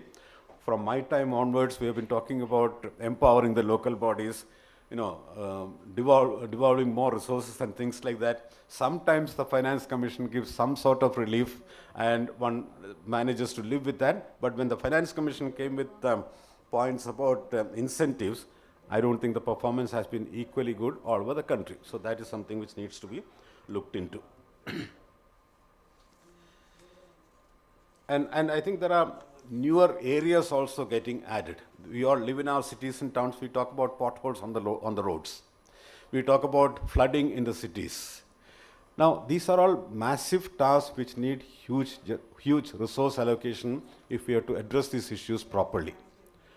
Without looking at the resource part of it, we are all happy complaining that this is not happening, that is not happening. Either there is a problem about management of resources at the local body level, or, as I said, there is limitation as far as generation of resources is concerned, or there is some sort of fine-tuning of understanding required between the state governments and the local body governments if these issues have to be addressed. Ultimately, all our living, all our activities are going to be at the city end. An ordinary person, citizen living there, luckily the problems of water, electricity are no longer there, but he or she would look for proper mobility, easy access, and decent standards of living as far as cities are concerned. Now, there again, I think we need to have a relook at our scheme of things so that more can happen there and people feel comfortable at that level. When we come to the development part of it, we all know it's a joint effort, and there have been lots of efforts, reducing poverty, bringing about improvements in health parameters, education standards. These are all critical issues. There is always a discussion about what percentage of GDP you are spending on these. I think some of these also require increased focus so that we reach the certain minimum levels which are required. And that's where probably more needs to be done.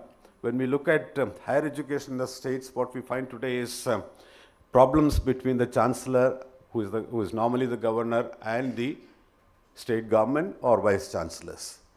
Whereas our focus should be on bringing about improvements in our education standards, more so at the higher education level, because that's the only option left for people to prosper in life, move to areas where they can do more of the work. So unfortunately, some of these aspects get more highlighted, more focused on than the critical aspect which needs to be addressed, and that's a matter of concern as I see. At the same time, when we talk about various central schemes, there are states which have taken advantage of that and brought about changes. I came across a statement by a Meghalaya officer who referred to taking advantage of central schemes and follow-on of central schemes, how states have benefited.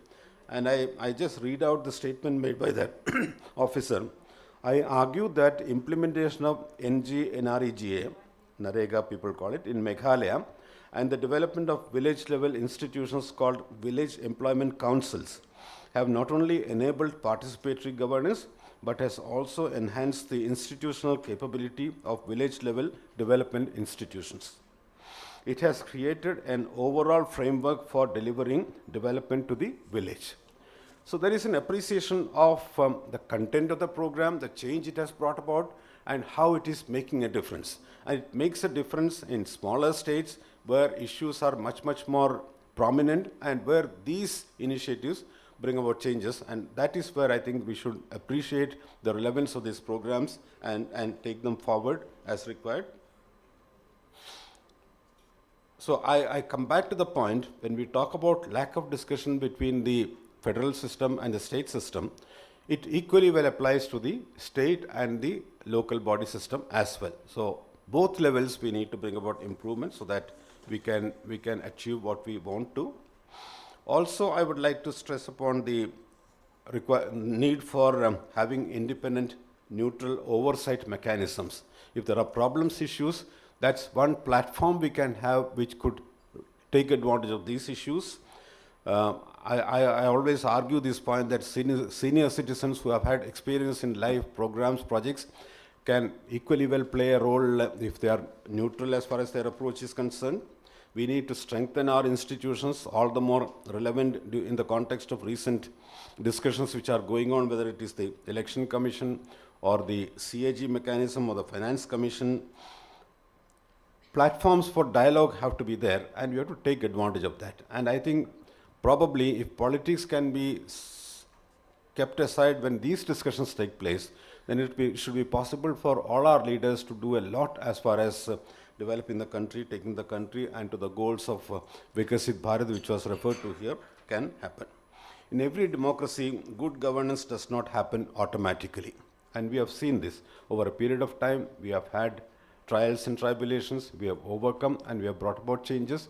And that is what is critical, and that is where I think organizations like this foundation could play a more active role in bringing out what needs to be done. I don't know, Sameerji, whether someone has looked at it, or Alagji, someone has looked at it, how each state performs as far as this entire scheme of things is concerned. If that could come out, not to criticize the states, but to highlight where they stand with regard to these various essential parameters and where they stand with regard to their level of performance in a professional manner. I mean, some win awards for some schemes, that's fine, but overall, where is it and what can be done to bring about changes? If it is done in an independent, neutral manner, I think that would be helpful for the states. it has to be, the citizens have to play a very active role in making this happen. And I'm hopeful that India will be a country free of hunger, illiteracy, and poverty as early as possible. Here the issue of inclusion becomes important. And I think the Constitution matters to each citizen because it provides the structure of governance as well as shaping the direction of our policies. So I'm glad that SKOCH decided to highlight this particular topic, and I do hope today's deliberations will take us forward as far as bringing about the required corrections are concerned, and we all should be able to work together as far as taking our country forward is concerned. It's a big challenge, there are issues, but I'm sure with the type of capability we have and the type of understanding we have and the mutual appreciation we have, it should be possible for all of us together to take this forward. Thank you once again for this opportunity. Thank you very much, Dr. Ramachandran. Just to share with you, just last year we have introduced indices which are sectoral. So they look at what the money state is spending, what are the projects it is spending them on, and what are the outcomes based on the state of governance, which is, so it's the only impact assessment based index that there is, and even Niti Aayog has appreciated it. They in fact asked all states, we have done that, and Niti Aayog asked us to send them 25 copies, so they must be doing something with them.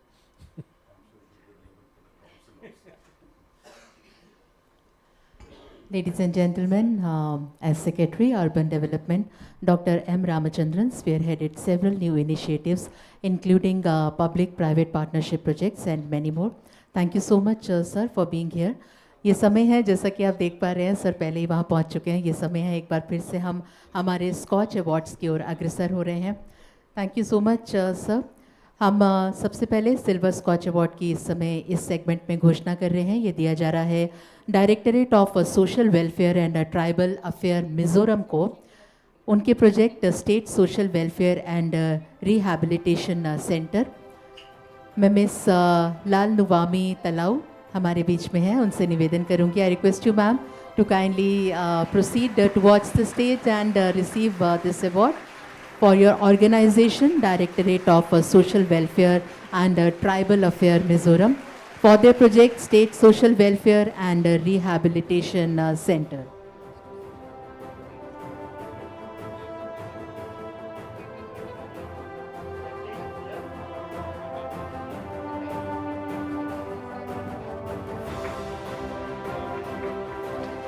Would you like to say something? Thank you very much.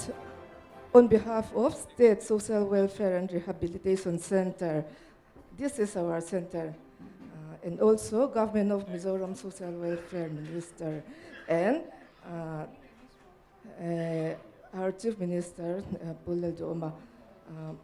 Today, all the credit goes to our Almighty God. God bless SKOCH Group. बहुत बहुत शुक्रिया. Thank you so much ma'am for your such lovely words. और इसी के साथ अगला silver scotch award प्रदान किया जा रहा है Karnataka state road transport corporation को, उनके प्रोजेक्ट HRMS के लिए. मैं मिस्टर शिवानंद M. कवाईकई, controller of stores and purchases, हमारे बीच में हैं. I request you sir to kindly come forward and receive your award.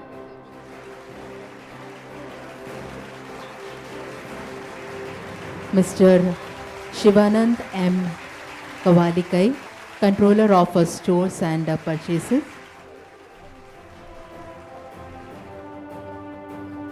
Ladies and gentlemen, this award is for Karnataka State Road Transport Corporation for their project HRMS.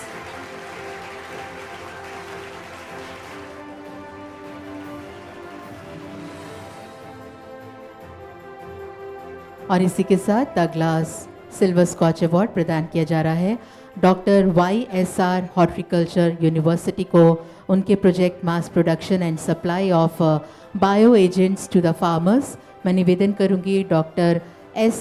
Shri Vijaya Padma, director planning monitoring and evaluation cell, to kindly come forward and receive this award for your organisation, doctor YSR horticulture university, for the project mass production and supply of bioagents to the farmers.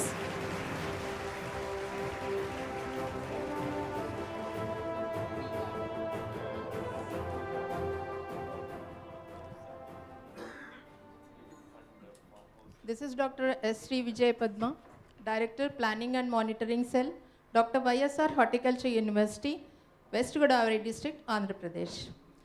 So I thank very much the SKOCH Group for awarding this prize, this SKOCH Award for one of our projects. Really, sir, this is our first time to participate in this SKOCH Group of awards. And particularly this project, this is the production of bioagents. In simple terms, I would like to give one small example. We have good insects and bad insects. For example, we have mosquitoes, so which spread lot of diseases, which are bad insects, we consider. And we have honeybees, which are also insects, which gives honey, and which is having lot of health benefits. So in this way, there are good insects affecting the crops. This is totally different from all the people here in this hall, because you are all from administration and I am from agriculture and horticulture base, looking after the different crops. Particularly, these bioagents come under biological management of pest, which reduces directly the cost of plant protection to the farmer. So we are directly giving advantage to the farmer community. At the same time, we are increasing the income of the farmer. So this is our project, and at Ambajipet, that is in East Godavari district, the bioagents, specific bioagents, it again depends on the species which is affecting that particular crop. We are giving in the farmers of Maharashtra, Karnataka, and Telangana. Farmers, they themselves are coming and taking the training programs. Even the department officials are coming and taking the training programs, and they are developing in their own state and giving the advantage to the farmers. So this is our project, sir. Thank you for giving me this award. And we have our active Vice Chancellor, Dr. K. Gopal, sir, who made us to participate in this project. And from our Horticulture University also, we thank SKOCH Group, sir. Thank you. It is, these things that keep us inspired at SKOCH Group. These are such small things, yet they are so significant that they can change the face of the country. I don't think in any other conference or any other thing you will find projects at this level being talked about, and that's the reason I invited Madam to share, because this bioagents thing is extremely important for India and Viksit Bharat as we move forward. Thank you, Dr. S. Sri Vijay Padma ji. And with this, we announce the Silver SKOCH Award, and it goes to DCF Amravati Forest Department for their project Relocation of Wildlife from Belora Airport, Amravati. हम निवेदन करेंगे mister Dhairyasheel Mansingh Patel, deputy conservator of forest, अगर वो हमारे बीच में हैं तो आप आएँ और इस अवार्ड को आप प्राप्त करें. DCF अमरावती फॉरेस्ट डिपार्टमेंट अग्रसर हो रहे हैं अगले सिल्वर स्कॉच अवार्ड की ओर. प्रदान किया जा रहा है department of mines and geology, government of Andhra Pradesh for the project AP sand management portal. I request mister Srinivas Chaudhary ji, Deputy Director of Mines and Geology, to kindly be on the dais and receive this award.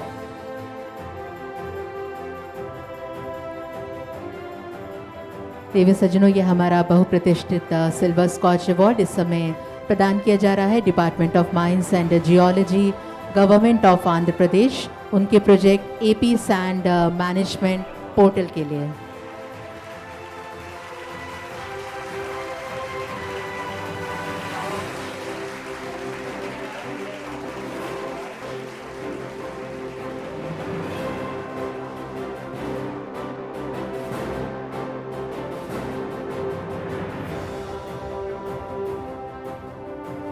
अग्रसर हो रहे हैं अगले silver scotch award की ओर. प्रदान किया जा रहा है animal husbandry department, government of Uttar Pradesh, उनके प्रोजेक्ट गो आश्रय पोर्टल के लिए.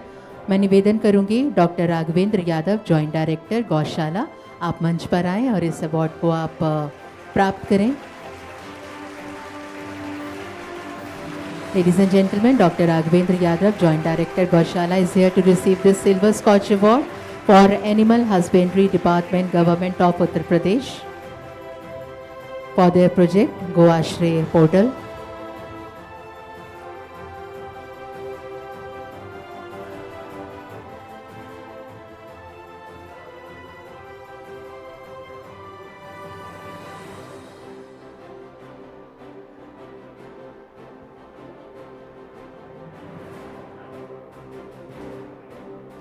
दिव्य सज्जनों, हमारा अगला सिल्वर स्कॉच अवार्ड प्रदान किया जा रहा है prison administration and correctional services Uttarakhand for their project general administration and prison reforms.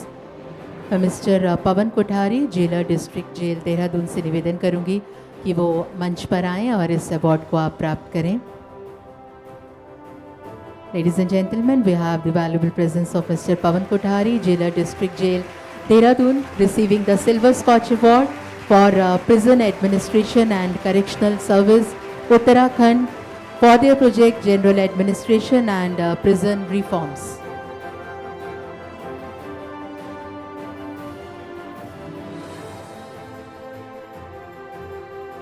अगला सिल्वर स्कॉच अवार्ड प्रदान किया जा रहा है नगर पालिका परिषद विकास नगर को उनके प्रोजेक्ट रेन वाटर कंजर्वेशन के लिए।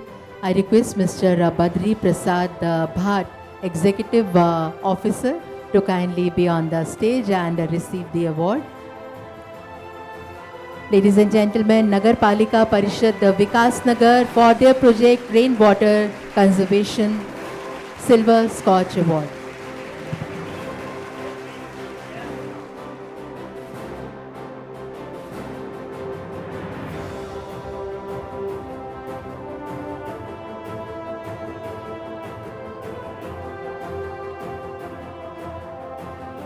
इस समय अग्रसर हो रहे हैं हम गोल्ड स्कॉच अवार्ड की ओर। प्रदान किया जा रहा है department of forest Himachal Pradesh, उनके project improvement of ecosystem services of degraded landscapes. Mister Surendra Kashyap, divisional forest officer, Nachan इस समय हमारे बीच में हैं। उनसे निवेदन करेंगे कि वो मंच पर आएँ, इस अवार्ड को आप प्राप्त करें। Mister Surendra Kashyap, divisional forest officer, Nachan.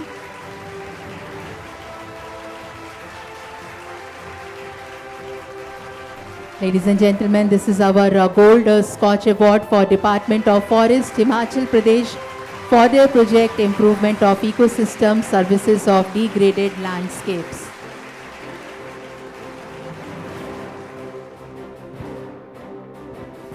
You tell us.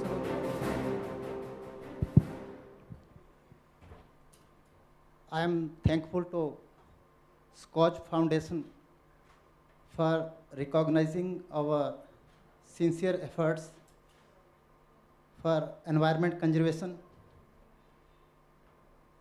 We have taken many initiatives for environment conservation in state of Himachal Pradesh, and one of the initiatives is creation of nature parks and improvement of landscapes and improvement of degraded forest and improvement of livelihood of local people through various projects. And in this era of global warming and climate change, we know that these are small efforts, but these are very important initiatives in the conservation of environment and disaster mitigation. These efforts, I hope, will improve the landscape and improve our degraded landscapes and help in a way in mitigation of disaster. And I hope that these efforts will go in a long way in sustainability, which is very important in this era. And once again, I thank SKOCH Group for recognizing our sincere efforts towards improvement of our ecosystem and thereby improve our ecosystem services. Thank you again. Thank you, sir. Thank you, sir. And with this, I announce our one more gold Scotch Award. ये प्रदान किया जा रहा है district administration Sundargarh को उनके project physical rehabilitation and therapeutics.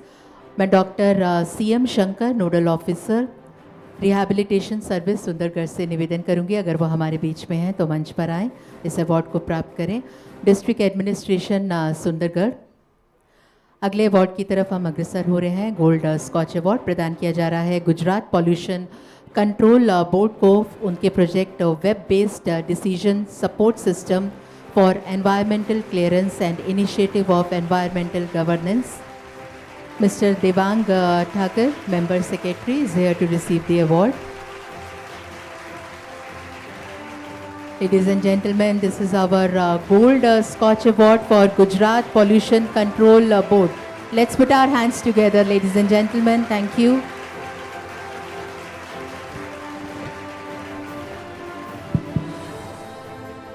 So, thank you very much, Scotch, for this award.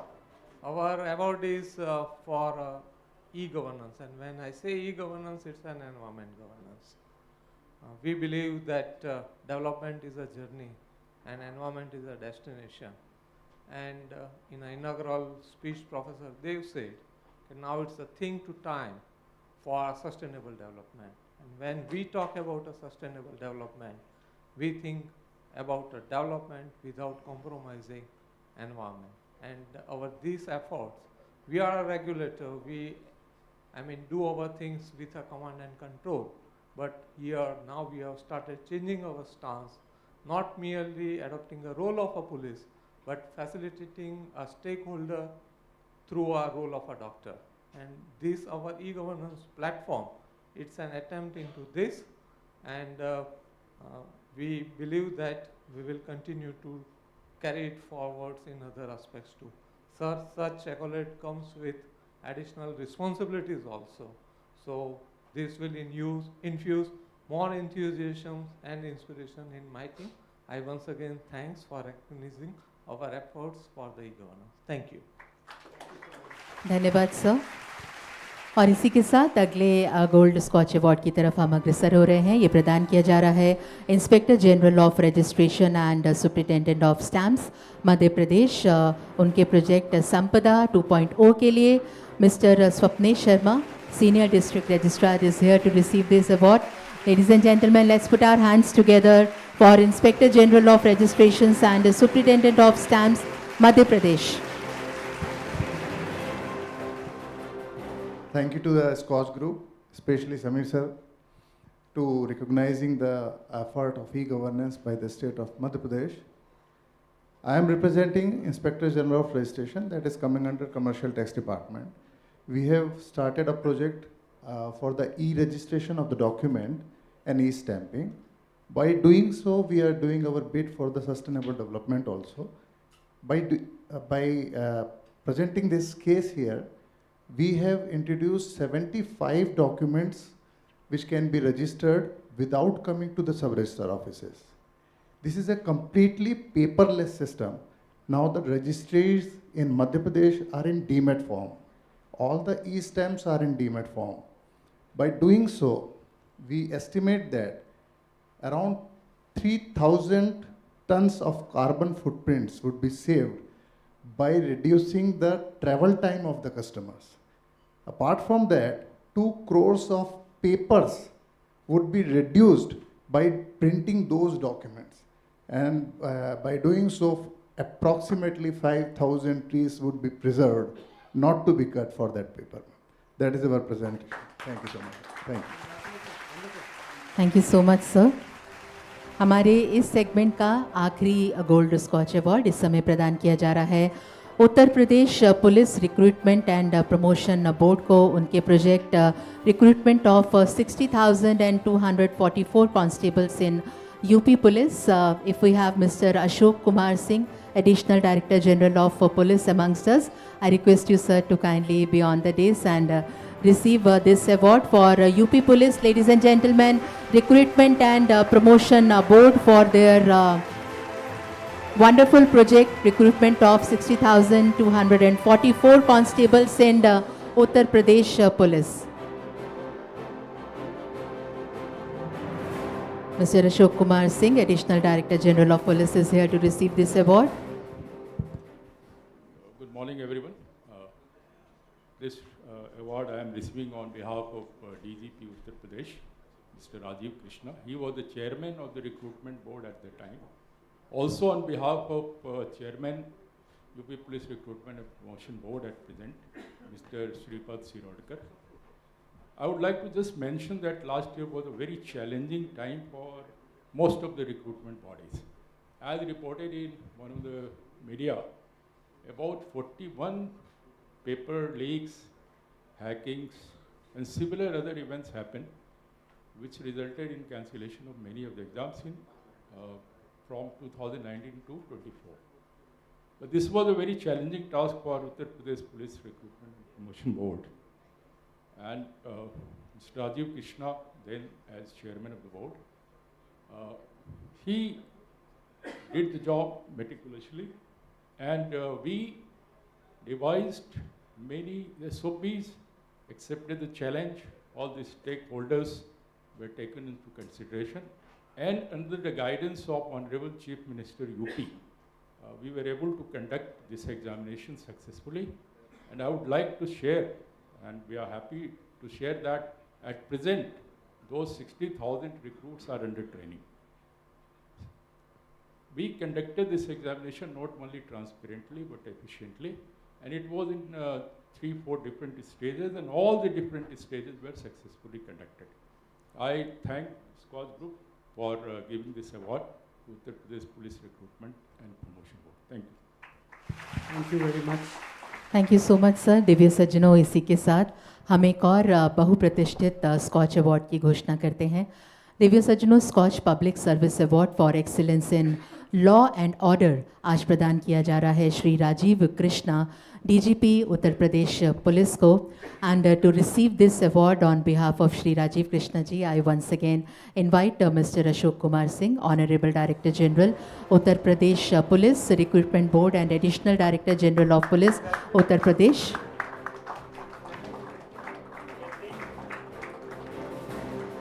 Ladies and gentlemen, Rajiv Krishna, DGP Uttar Pradesh, under his visionary leadership, the state's policing has been transformed, restoring public trust and setting new standards in transparency, technology, and community engagement.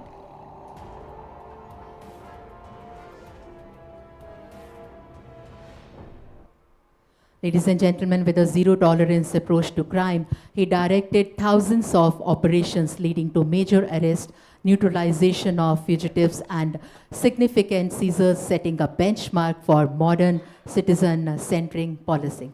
उनके इस अतुल्य योगदान के लिए आइए हम सब तालियों के ज़रिए अपना आभार जो है उन्हें प्रकट करें. Ladies and gentlemen, we have Mr. Rohan Kochar, founder of SKOCH Law Offices amongst us, who stands at the intersection of economics, social science and law, leveraging his multidiscipline expertise to drive impactful change in public policy, emerging technologies and ECG initiative. I request you, sir, to kindly address the gathering. Thank you.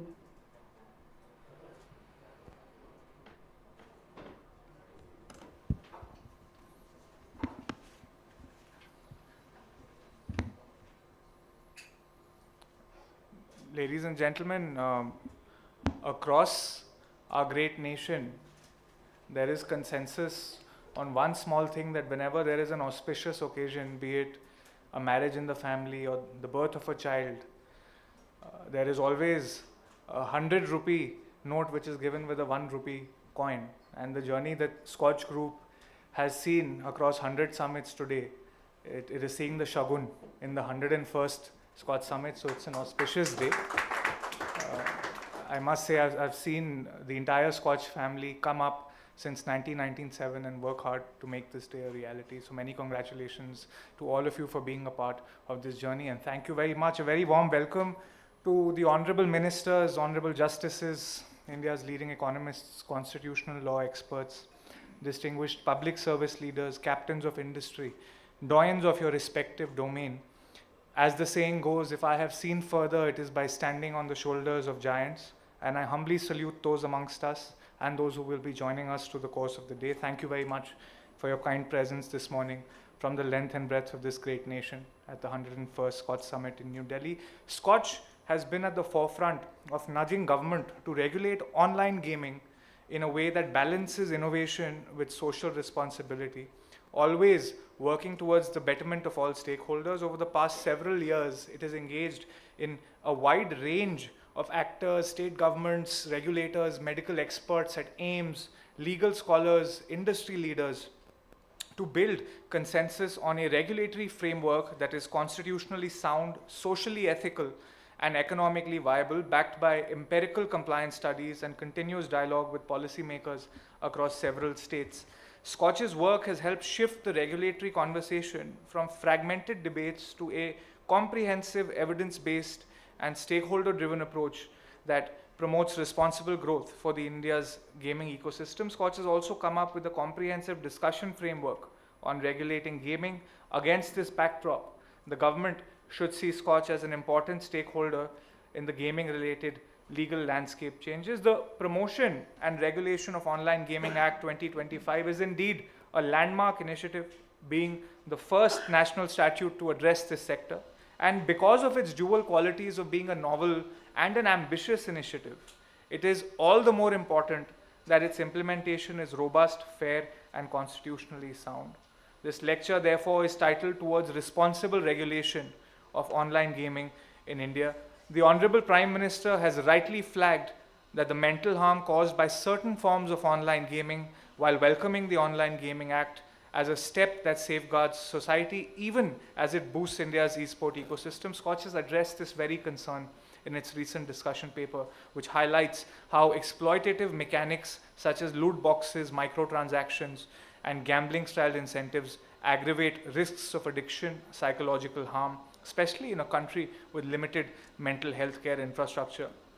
The paper situates gaming within the broader domain of internet-related psychopathology and proposes the responsible digital gaming framework to ensure that innovation in esports goes hand in hand with protecting mental health and consumer well-being. A balanced regulatory framework, ladies and gentlemen, is therefore not just economically prudent, but also socially responsible. At present, the Act's design prohibiting all online money games without distinction of design, purpose, or harm profile risks transforming what was intended as a regulatory framework into a prohibitionist instrument, and such an approach, particularly bereft of stakeholder inputs, we respectfully submit, carries risks that are economic, social, and constitutional, and our humble submissions are not offered in the spirit of criticism, but in the spirit of constructive feedback, and we believe that by approaching implementation with balance, consultation, and humility, we can ensure that the Act becomes a framework that protects consumers,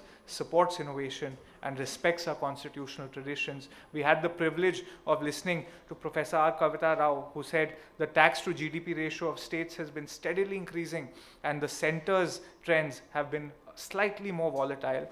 The union's tax to GDP ratio, if we look at it in the sense of a sum of its parts, the direct tax has been increasing and the indirect tax has been decreasing. India today has more than 500 million online gamers. The sector, if proportionately regulated, could contribute over 20,000 crores annually in GST and income taxes. The concern we humbly raise is that prohibition may unintentionally divert this activity offshore, where neither revenues nor consumer protections are available to Indian citizens. And we recognize the government's broader ambition of positioning India as a global digital hub.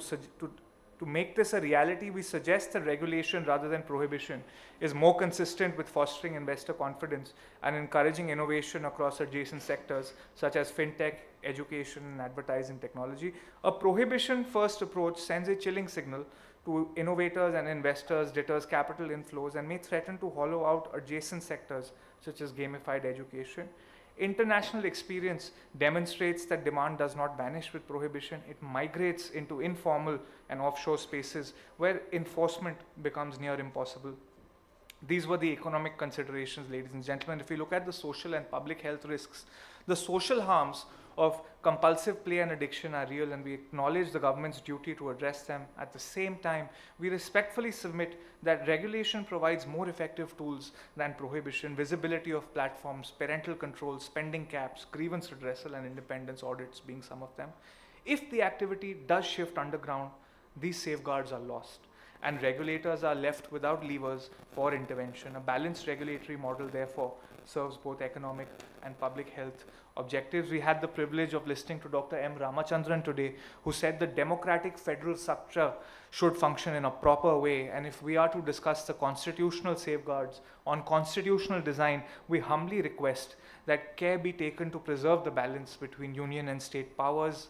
Matters of betting and gambling fall under the state list, while the center may rely on entry 31 for communication. Such an interpretation, if taken too far, could appear to encroach upon state competence. We also respectfully note that a blanket prohibition may face difficulty under the proportionality test of Article 19(1)(g) as recognized in Modern Dental College and the Puttaswamy judgment, when less restrictive alternatives such as licensing and oversight are readily available. We raise these points to ensure that the Act, once implemented, is robust and capable of withstanding judicial scrutiny and is able to effectively curb the harms with gaming rather than simply driving them underground and rendering them invisible. Our policy suggestions, ladies and gentlemen, are as follows. On subordinate rulemaking, the Act leaves several technical details such as classification of permissible formats, due diligence obligations, consumer safeguards, advertising norms to subordinate legislation, and we respectfully suggest publishing draft rules for public comment and organizing structured roundtables on sensitive issues. To make consultation permanent, we humbly suggest the formation of a standing advisory committee under MeitY, bringing together regulators, industry, mental health professionals, and consumer groups, and such a body could provide continuous feedback as TRAI, SEBI, and RBI already do. We request for greater certainty, and we humbly request consideration of the following clarifications around ambiguities: that prohibition applies only to pooled stake formats and not subscription or ad-funded games, that gamified marketing schemes and loyalty programs be carved out, that ancillary service providers be shielded from liability, that Indian firms may lawfully export gaming services to other jurisdictions where compliant with local laws, that the Act's relationship with states' laws and older central statutes be clearly specified, and that the Act provide detailed guidance on due diligence obligations, standards for content rating, parental controls, responsible gaming interventions, and grievance redressal. On approval and oversight mechanisms, ladies and gentlemen, we humbly submit a hybrid model for consideration: self-certification with deemed approval. Operators may self-certify green zone and yellow zone games with deemed approval unless where objections are raised within a fixed period. A central registry where approved games may be listed in a central registry to give certainty to banks, app stores, and payment providers. Regulatory oversight where regulators should retain the ability to review applications, issue reasoned orders, and provide appeals. And this balances, we believe, efficiency with accountability and avoids unnecessary disruption. We also request for a reasonable transition period. We respectfully recommend a phased implementation, ideally over 18 months, which would allow operators to wind down responsibly, to refund balances to consumers, and give regulators time to establish digital compliance infrastructure. We had the privilege of listening to Professor S. Mahindra Dev, who said that the state's role in growth is very important, and the states play an important role in cooperative federalism. And in that spirit, we wish to discuss the broader legal and constitutional considerations such as federal and legislative competence. The Constitution, ladies and gentlemen, places betting and gambling under entry 34 of list 2, which is the state list, while MeitY may wish to invoke entry 31 of list 1 to regulate the online activity. Such an expansive interpretation risks eroding state competence. Courts have historically guarded this balance, as in the case of RMD Chamarbagwala versus Union of India, 1957, affirming gambling as a distinct legislative subject for states. In KR Lakshmanan versus State of Tamil Nadu in 1996, holding that even skill-based games with wagering elements fall under gambling regulation. And the principle of federal balance, recognized in SR Bamai versus Union of India 1994, forms part of the basic structure, an interpretation that hollowed out large parts of list 2 and 3 merely because activities have migrated online. may be seen to be constitutionally untenable when faced with judicial scrutiny. On fundamental rights and proportionality, ladies and gentlemen, Article 19(1)(g) guarantees the freedom to practice any trade or profession, and restrictions must satisfy the test of proportionality, which is based on 4 prongs. The first being legitimate aim, the second being a rational connection, the third being least restrictive means, and a blanket prohibition may not be seen as the least restrictive option when regulation can achieve the objective. Balancing of impact, killing an entire business model is perhaps disproportionate to the social harm that is sought to be avoided. And this framework, as I mentioned earlier, was crystallized in Modern Dental College versus State of Madhya Pradesh 2016 and the K.S. Puttaswamy versus Union of India 2017 judgment, and it underscores that prohibition may fail constitutional scrutiny. Therefore, ladies and gentlemen, in the spirit of institutional balance, we suggest a co-regulatory model. The center could handle cross-border aspects, payments, money laundering, fraud, while states regulate gambling, advertising, and consumer protection. To coordinate, a national gaming and responsible technology authority could be established, modeled along the lines of the GST Council, and such a body would ensure national coherence while respecting state competence. We also recommend a risk-based classification where we propose replacing the outdated and archaic skills versus chance binary with a risk purpose matrix, the green zone, which will include educational and social games with minimal oversight, the yellow zone, which will have casual games with in-app purchases with a light safeguard, orange zone for moderate risk formats with licensing and audits, and the red zone for high stakes formats with stringent safeguards or prohibition if unmitigable.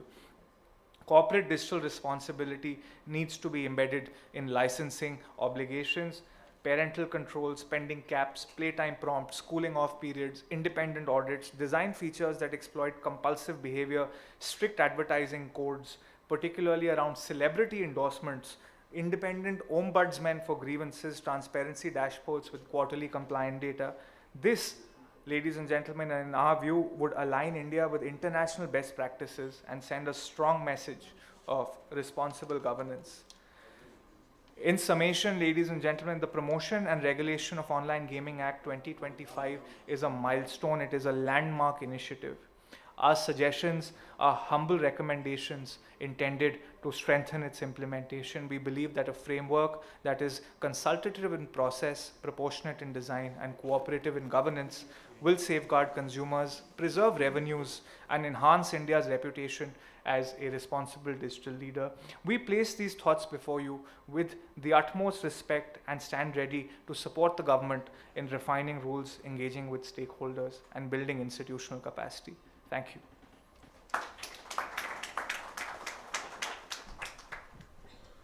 Thank you so much, sir, for your valuable insights. And I now invite Mr. Rohan Kochar and Mr. Sameer Kochar, sir, to present the SKOCH Awards.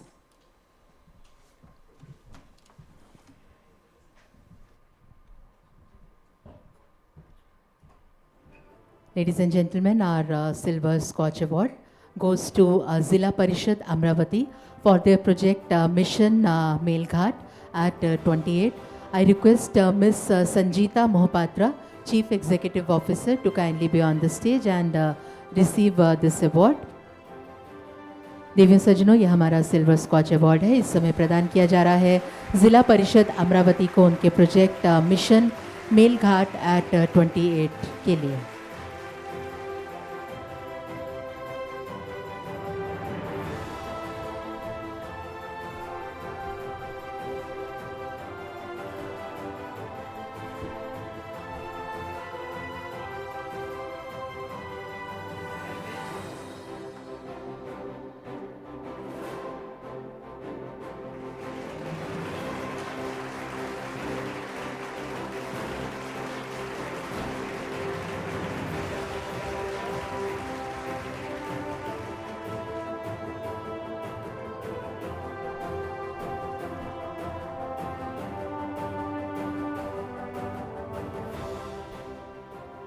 A very good afternoon to everyone. We are from Jilla Parishad Amravati in Maharashtra. So the project which we did was in a tribal, very remote place of Melghat Dharni, which is bordering Betul district of MP, where in the last 5 years, the MMR, IMR and institutional deliveries, which is always a very pricky point in such tribal areas, so we worked on that.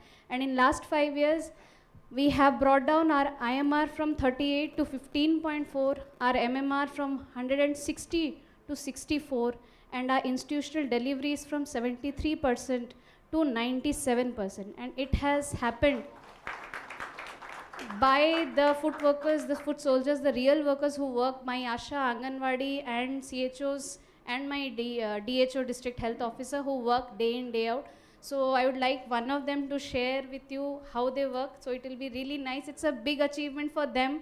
And thanks to the SKOCH Group for awarding them, appreciating them, because working in these areas, it takes a lot of effort to actually make these people understand and get the things done and get their trust on the health sector.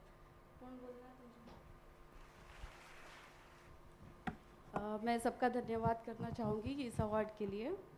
हम जो मेलघाट क्षेत्र में हैं उसको कुपोषण, जहाँ पे maternal death, child death ज़्यादा होता है, इस नाम से जाना जाता है। मिशन 28 2021 में लॉन्च किया गया। इसके 3 स्तर है। मतलब जो प्रेग्नेंट लेडीज़ है जिसका अभी डिलीवरी होने वाला है, उसके पहले का 28 दिन उसको रोज़ जाके विज़िट करना है। तो हमारी आशा, आंगनवाड़ी ताई और सिस्टर अल्टरनेट डेज हम विज़िट करने जाते हैं। तो जब हम पहले जाते थे तो बोलते थे, अरे तुमको कोई काम धंधा नहीं है क्या, रोज़ रोज़ आते हो? तो हाँ, हमको काम धंधा है, आपका और आपके बच्चे का हमें देखभाल करना है।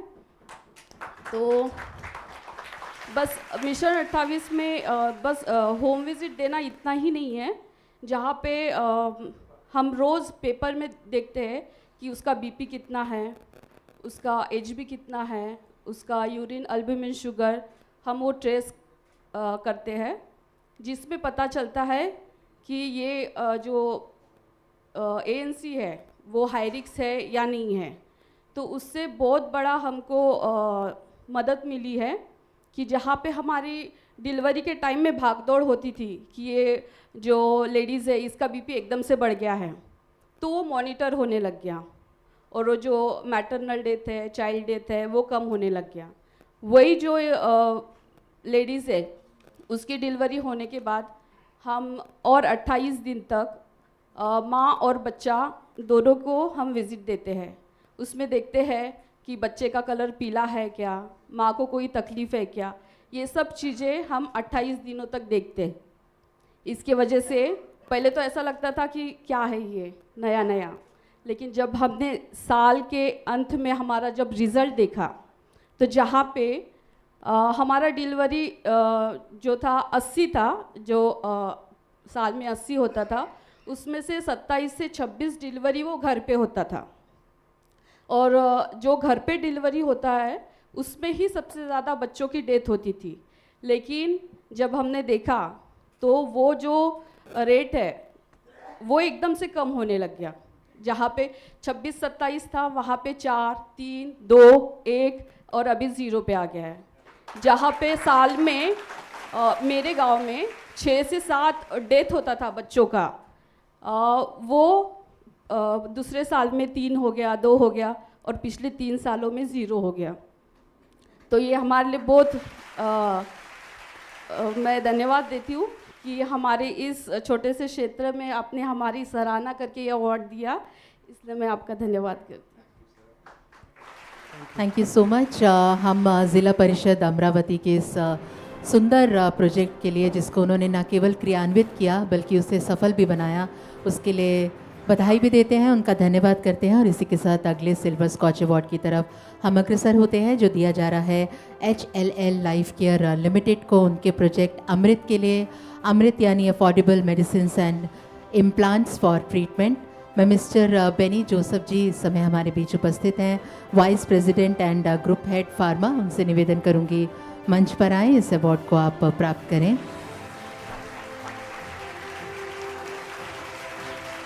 देवियों सज्जनों, ये हमारा सिल्वर स्कॉच अवार्ड है। इस समय प्रदान किया जा रहा है HLL लाइफ केयर लिमिटेड को उनके प्रोजेक्ट अमृत के लिए।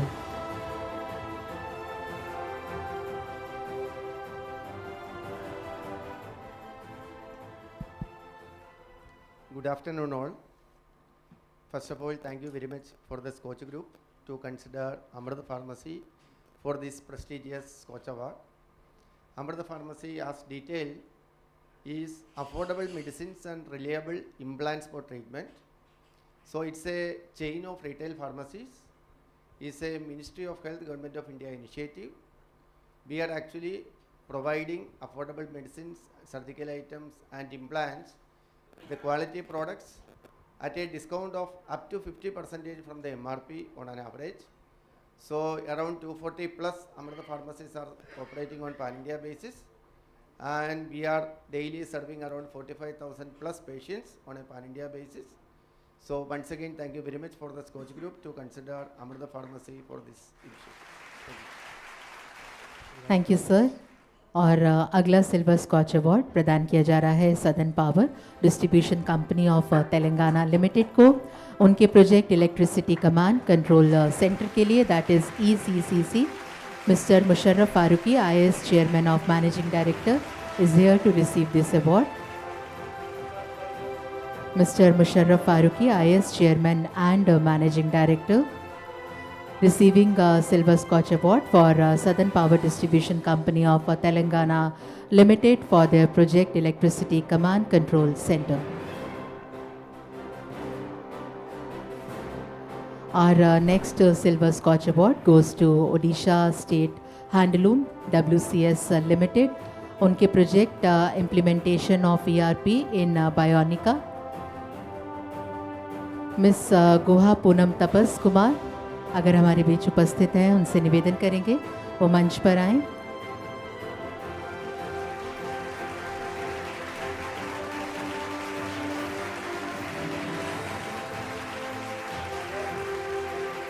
Odisha state handloom WCS limited को सिल्वर स्कॉच अवार्ड इस समय प्रदान किया जा रहा है उनके project implementation of ERP in बोयानिका।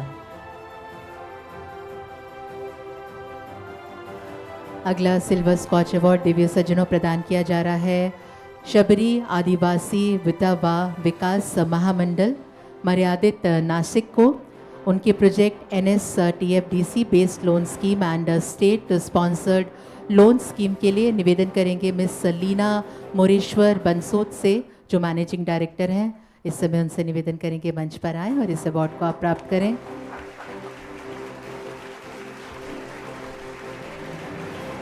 Ladies and gentlemen, this is our Silver Scotch Award for Sharbari Adivasi Vitava Vikas Mahamandal Maryadit Nashik.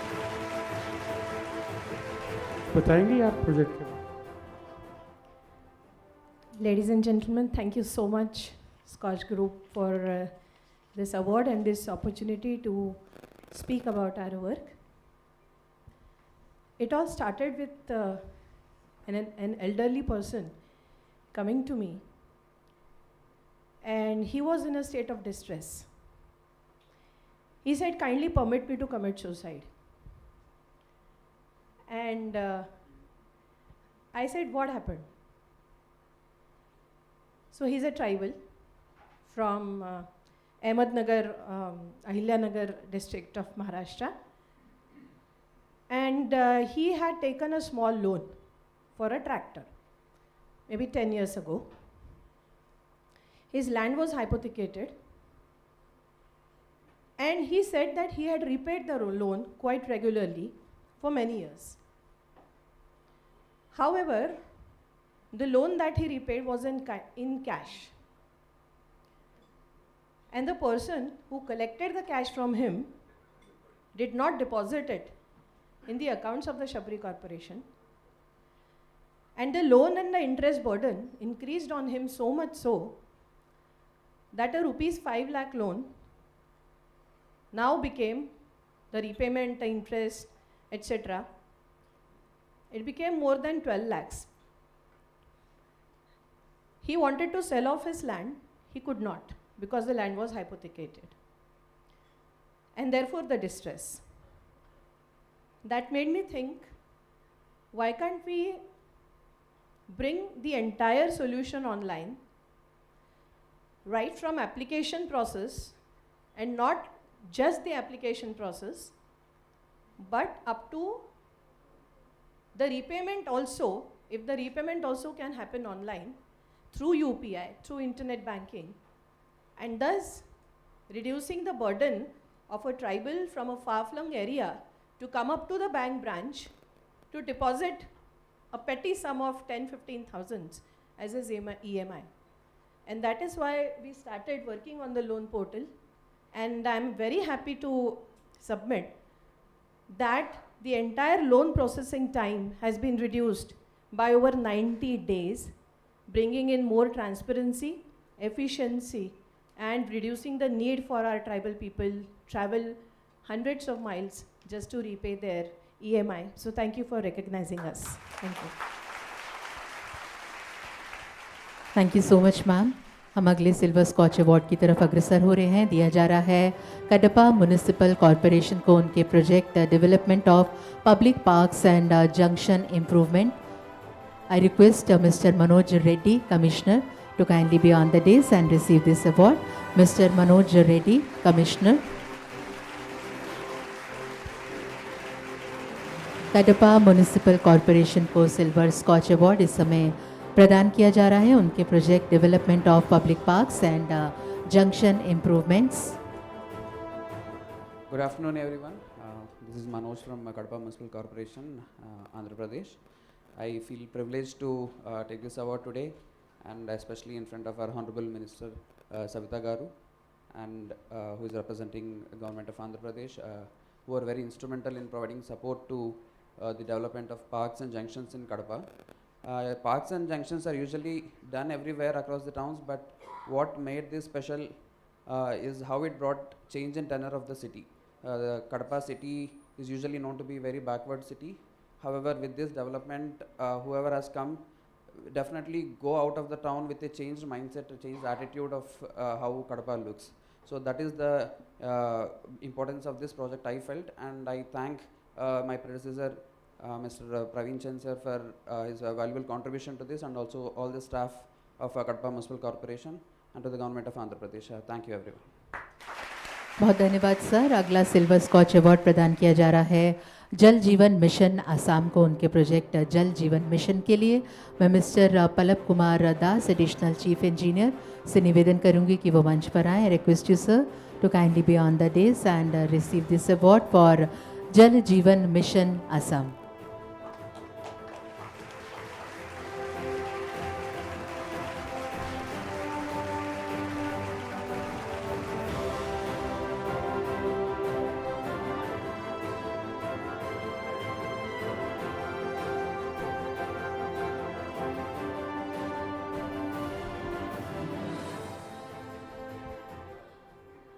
Ladies and gentlemen, thank you so much, SKOCH Group. I would simply say one sentence. This project was named actually as Jal Swasthya. Har Ghar Jal is known to everyone, but what gave us importance for grabbing this platform is that we focused on health, how water and health is interconnected. And in Assam, water is in abundance. So for the need for water was not a great concern for the people of Assam, since we have the mighty river Brahmaputra also. So what brought us there, that people are not willing to take up Har Ghar Jal. So there we collaborated with National Health Mission, and through the ASHA workers, leveraging their platform, we have done around 13 lakh plus meetings across Assam, and we were able to bring down waterborne diseases to 63% across Assam. So through this, we made people aware how Har Ghar Jal was so important in spite of having too much of water in our area. Thank you so much. Congratulations. Thank you ma'am.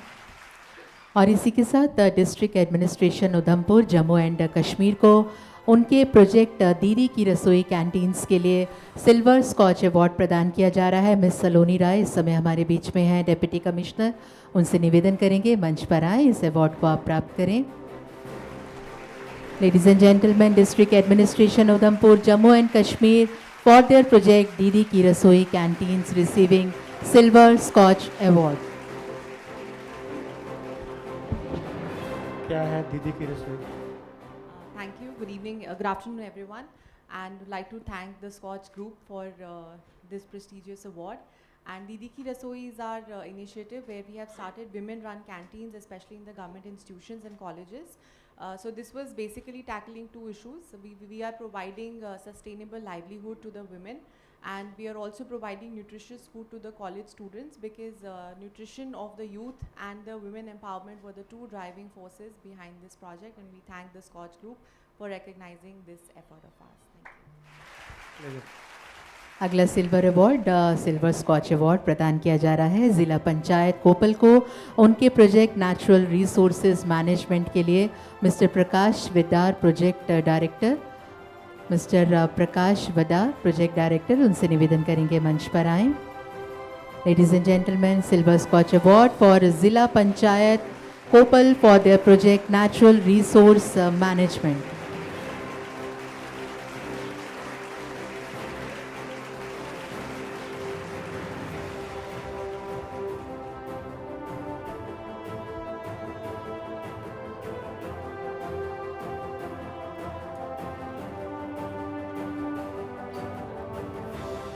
और अब हम Panchayati Raj and rural development district Panchayati Raj Tehri Garhwal को उनके project GPDP ग्राम पंचायत के लिए silver scotch award प्रदान करने जा रहे हैं. मैं doctor Mohammad Mustafa Khan district Panchayat Raj officer से निवेदन करती हूं कि वो मंच पर आएँ.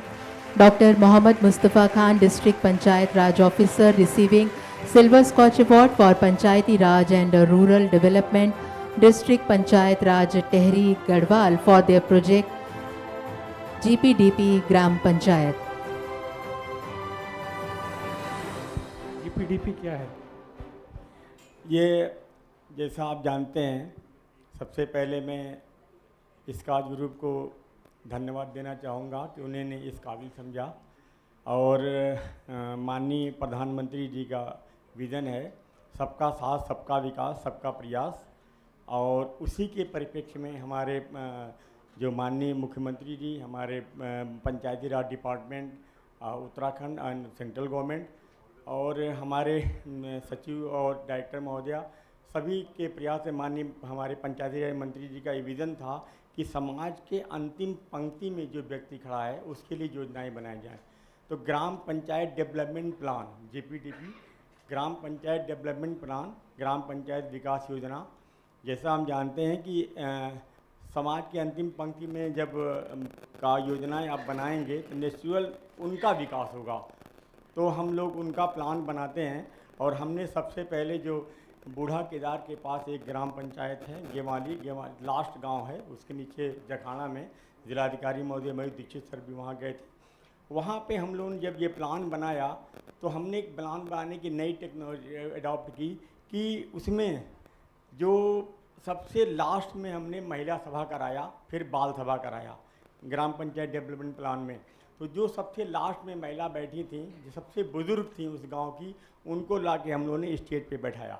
तो जो खुशी उस वक्त दिखी उनके और गांव वालों को लगा कि सबसे अंतिम पंक्ति में बैठा हुआ जो व्यक्ति है, बैठी महिला, उसको जब बैठा करके हम लोगों ने जब प्रस्ताव बनाया, उनकी योजनाएं बनाई, तो उनको बड़ी दिली खुशी हुई कि ऐसा भी हो सकता है कि हमारे सबसे लास्ट आदमी को, जो मोदी जी प्रधानमंत्री जी का जो हमारा विज़न है, उनके विकास के लिए यहाँ योजनाएं बन रही. इस तरह से हमने फिर बाल सभा कराई, और बाल सभा में जो बच्चा था, जो वहाँ का बच्चा जो टॉपर था, बहुत गरीब था बच्चा, उसके माँ बाप नहीं थे, और उसको ला करके बैठाए. उसके लिए फिर हम लोगों ने योजनाएं बने उस बच्चे के लिए.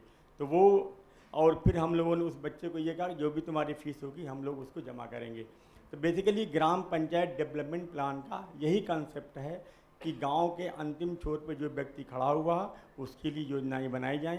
तो मैं इस स्कॉच ग्रुप को अत्यंत दिली खुशी है और दिली धन्यवाद देना चाहूँगा कि इन्होंने जो है गांव के विकास के बारे में Panchayati Raj department government of India Bharat और हमारे पंचायती राज डिपार्टमेंट उत्तराखंड को इस काबिल समझा कि यहाँ पे हमें अवार्ड के लिए नवाजा. बहुत बहुत शुक्रिया। और कोचर सर का ख़ास तौर से कि हमें तो बड़ी खुशी ये हो रही है कि दोनों कोचर सर एक साथ खड़े हुए हैं और हमें अवार्ड दे रहे हैं। तो जोरदार तालियां सर के लिए। सर नमस्कार सर, धन्यवाद। बहुत धन्यवाद सर। और इसी के साथ म्युनिसिपल काउंसिल बदवाह को उनके प्रोजेक्ट प्रिजर्विंग बायोडाइवर्सिटी इन बदवाह के लिए हम सिल्वर स्कॉच अवार्ड प्रदान करते हैं। मिस्टर राकेश गुप्ता, अध्यक्ष म्युनिसिपल काउंसिल, उनसे निवेदन करेंगे कि वो मंच पर आएँ और इस अवार्ड को आप प्राप्त करें। मिस्टर राकेश गुप्ता, अध्यक्ष municipal council.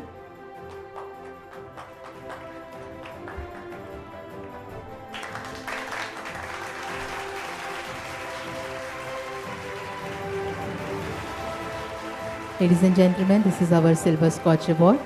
Goes to Municipal Council Badwa for preserving biodiversity in Badwa.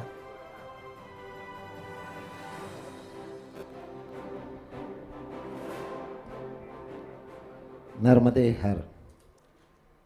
मित्रों, हम लोग मध्य प्रदेश के एक छोटे से नगर से आते हैं जो ओंकारेश्वर ज्योतिर्लिंग के पास बड़वा शहर है।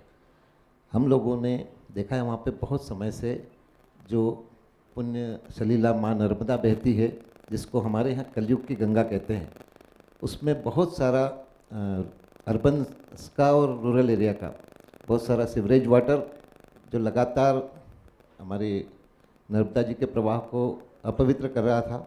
और हम लोग जितना जानते हैं, शास्त्रों में भी इस बात को लिखा है कि जो भी इस तरह की पवित्र नदियाँ हैं, वो जब उनमें सीवरेज वाटर मिलने लगता है, गंदगी मिलने लगती है, तो वो सूखने की ओर जाती है। और आज मध्य प्रदेश, गुजरात और बहुत बड़े क्षेत्र की एक जीवन रेखा के रूप में माँ नर्मदा है। इसलिए हमने तत्काल उस गंदे पानी को रोकने के लिए सीवरेज ट्रीटमेंट प्लांट लगाया। साथ ही हमारे शहर का तो ठीक है, लेकिन आसपास के जो रूरल एरिया का आ रहा था, उसके लिए भी हमने हमारे यहाँ के नगरीय प्रशासन मंत्री माननीय कैलाश विजयवर्गीय जी से चर्चा की और उन्होंने भी उसके लिए हमको अप्रिशिएट किया। इसके साथ ही एक जो टेंचिंग ग्राउंड का बरसों बरस से जहाँ पर कचरा इकट्ठा होकर पहाड़ बन गए थे, उनको भी हमने धीरे धीरे समाप्त करके और वहाँ पर वृक्षारोपण किया, उसको ग्रीन बेल्ट के रूप में डेवलप किया। लगभग 2100 प्लांट हम वहाँ लगा चुके हैं और कचरे का पहाड़ ख़त्म कर रहे हैं। और ट्रीटमेंट प्लांट में भी हमारा लगभग 80% काम हो गया है। इस सब के लिए आप लोगों ने आज हमको यहाँ बुलाया, ये पुरस्कार दिया, इसके लिए बहुत बहुत धन्यवाद। नर्मदे हर। धन्यवाद सर। और इसी के साथ department of legal metrology, government of Goa को सिल्वर स्कॉच अवार्ड प्रदान किया जा रहा है। Mister Arun Panchwadkar, controller legal metrology, इस समय हमारे बीच में उपस्थित हैं। उनसे निवेदन करेंगे कि वो मंच पर आएँ। Ladies and gentlemen, our Silver Scotch Award for Department of Legal Metrology, Government of Goa, for their project Packers Registration cum FSSAI License Camp for SHGs.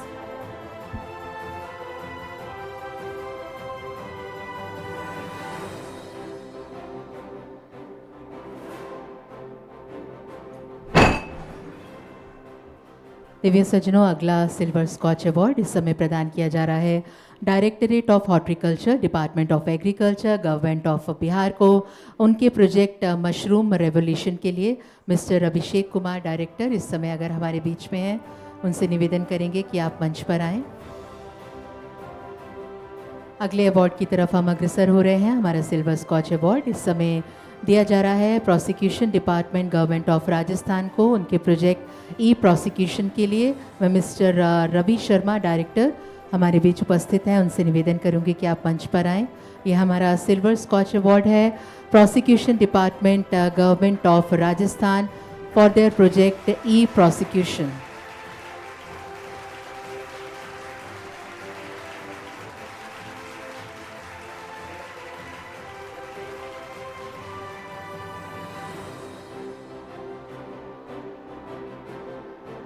Divya सज्जनों, इसी के साथ हमारे गोल्ड स्कॉच अवार्ड की तरफ अब हम अग्रसर हो रहे हैं। प्रदान किया जा रहा है commissionerate of Panchayat Raj and rural development, government of Andhra Pradesh, उनके प्रोजेक्ट स्वर्ण पंचायत के लिए। मिस्टर VR कृष्णा तेजा, अगर इस समय हमारे बीच उपस्थित हैं, mister VR Krishna Teja, IS commissioner.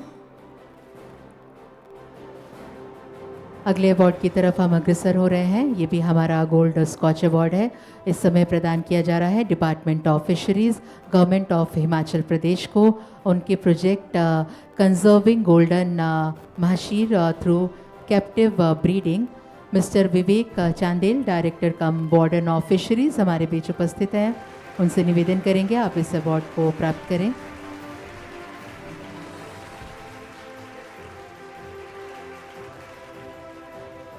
Department of Fisheries, Government of Himachal Pradesh, receiving the Gold Scotch Award for conserving golden mahasir through captive breeding.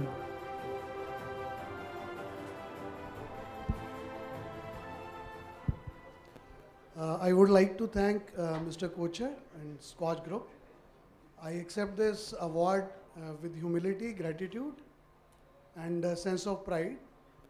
I'm Vivek Chandel, Director of Fisheries Himachal, IS Cadre Officer from Himachal Pradesh. This golden mahashir, you might not be knowing, it is state fish of 4 states, Jammu and Kashmir, Uttarakhand, Arunachal and Himachal. It is a declared endangered species by IUCN, International Union for Conservation of Nature. So basically whenever Fisheries Department work, we talk in terms of production and exports. But this conservation and sustainability part is seldom discussed, especially by the Fisheries Department.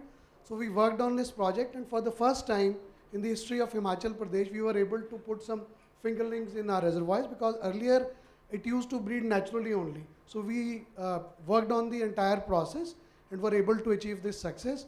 And in the coming times, I believe it will also help the angling tourism and will contribute to the economy of the state. Thank you so much.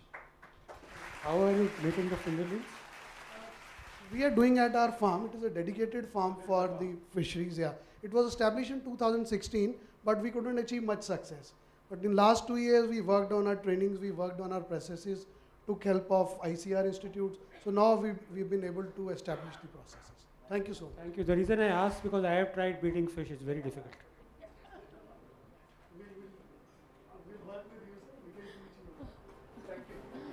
Thank you sir. और इसी के साथ अब directorate of employment and training government of Bihar को उनके project upgradation of ITIs centre of excellence in Bihar के लिए gold scotch award प्रदान किया जा रहा है। निवेदन मिस्टर दीपक आनंद, सेक्रेटरी लेबर रिसोर्सेज डिपार्टमेंट, आप मंच पर आएँ, इस अवार्ड को आप प्राप्त करें। Directorate of employment and training government of Bihar for upgradation of ITIs as Center of Excellence in Bihar, receiving Gold Scotch Award, ladies and gentlemen. Tell us about this Center of Excellence. Thank you so much. सबसे पहले मैं scotch group को धन्यवाद देना चाहूँगा कि उन्होंने इस प्रोजेक्ट को इस अवार्ड के लिए चुना है। बिहार के माननीय मुख्यमंत्री श्री नीतीश कुमार जी का विजन सभी ITI जो बिहार में है उसको अपग्रेड करने का, उसको सेंटर ऑफ एक्सीलेंस में तब्दील करने का रहा है। और उसी विज़न को लेकर आगे चलते हुए बिहार के जितने भी सरकारी ITI हैं, 152 ITI हैं बिहार में सरकारी और 1231 प्राइवेट ITI हैं। तो जितने भी गवर्नमेंट ITI हैं सबको अपग्रेड करते हुए सेंटर ऑफ एक्सीलेंस में कन्वर्ट करके, और जो भी नई टेक्नोलॉजी है, चाहे रोबोटिक्स हो, 3D प्रिंटिंग हो, AI हो, इन सब पे काम करते हुए और ITI को अपग्रेड करने का एक विज़न था जिसको हम लोगों ने पूरा किया है। और इसको रिकॉग्नाइज करने के लिए मैं स्कॉच ग्रुप को धन्यवाद देता हूँ। Thank you so much. बहुत धन्यवाद सर। इसी के साथ हमारा अगला गोल्ड स्कॉच अवार्ड प्रदान किया जा रहा है department of women and child development government of Goa को उनके project improve childhood nutrition through anganwadi services. Miss Jyoti Desai जो डायरेक्टर हैं इस प्रोजेक्ट की, उनसे निवेदन करेंगे मंच पर आएँ, इस अवार्ड को आप प्राप्त करें। यह हमारा गोल्ड स्कॉच अवार्ड है department of women and child development government of Goa को उनके project improve childhood nutrition through anganwadi services के लिए यह अवार्ड प्रदान किया जा रहा है।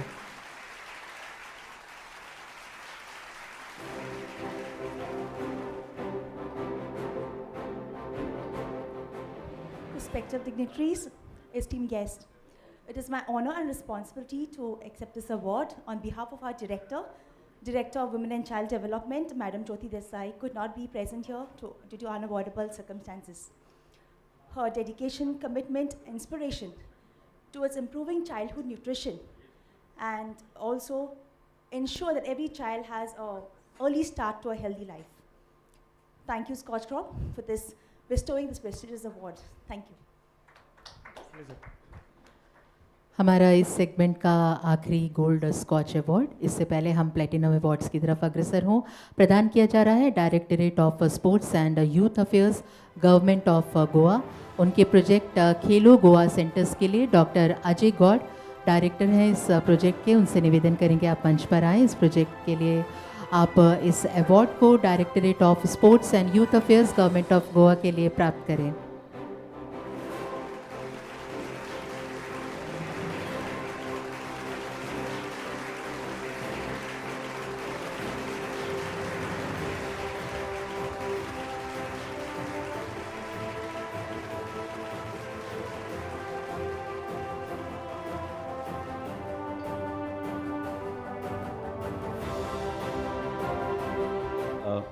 I would like to thank SKOCH Group for this award. It will not only motivate us and inspire us to do better. This Khelo Goa project is based on the ideas of Honorable Prime Minister Narendra Modi, the Khelo India, and Honorable Chief Minister Dr. Pramod Sawant in his budget speech he announced this initiative, and now President Sports Minister Ramesh Savarkarji. And just to inform you, I'm very happy, just 2 days back, this initiative was started only with 2 centers. Goa has 12 talukas, and out of this 12, we started this project only with 2 talukas, and 2 days back on 18th, we have launched this project across all 12 talukas. 10 more centers have started. So Khelo Goa is basically a tagline, grassroots to glory. We are trying to catch the right at the lowest level, like the age group of up till 15 years, from 9 to 15 years, we are trying to tap the talent and bring them to the glory stage. Thank you so much, SKOCH Group, for this initiative award, and we'll be doing better in coming days. Thank you. Thank you so much sir. और इसी के साथ हमारे बहुप्रतिष्ठित platinum scotch awards की तरफ अग्रसर होते हुए हम उत्तराखंड आवास एवं विकास परिषद को उनके project affordable housing by private developer on private land के लिए प्लेटिनम स्कॉच अवार्ड प्रदान करते हैं। Doctor R Meenakshi Sundaram, principal secretary housing and housing commissioner UKAVP, इस समय हमारे बीच उपस्थित हैं। उत्तराखंड आवास एवं विकास परिषद को प्लेटिनम स्कॉच अवार्ड से सम्मानित किया जा रहा है उनके project affordable housing by private developer on private land.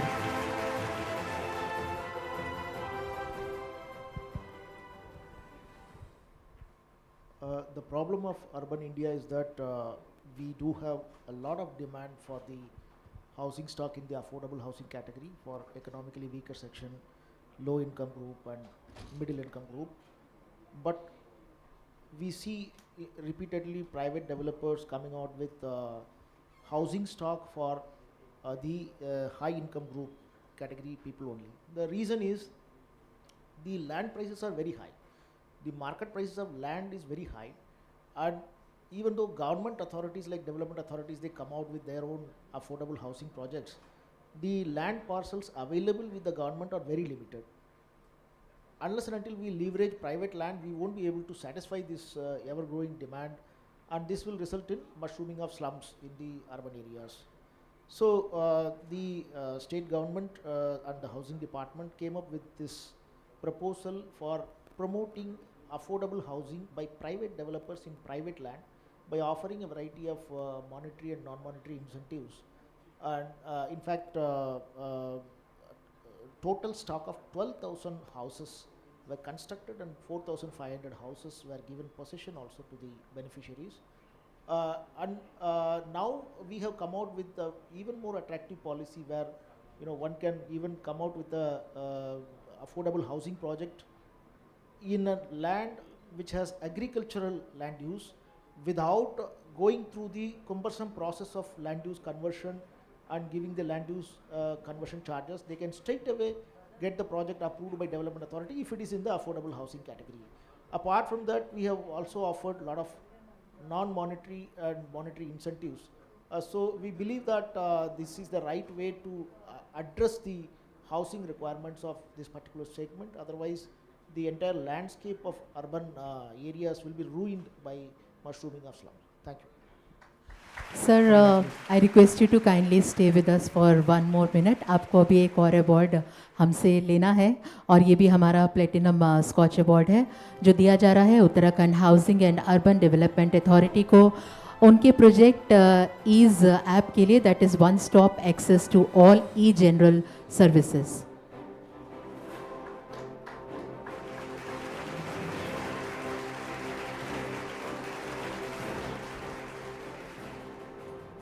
So this EASE app is an application for use by all the development authorities. It is an integrated application which has got both G2G as well as G2C interfaces. The EASE app is an acronym. The expansion is Electronic Authority Services Enabling Application. So whereby we are giving various citizen-related services, and particularly the most important service, the building plan approval system, through this EASE app.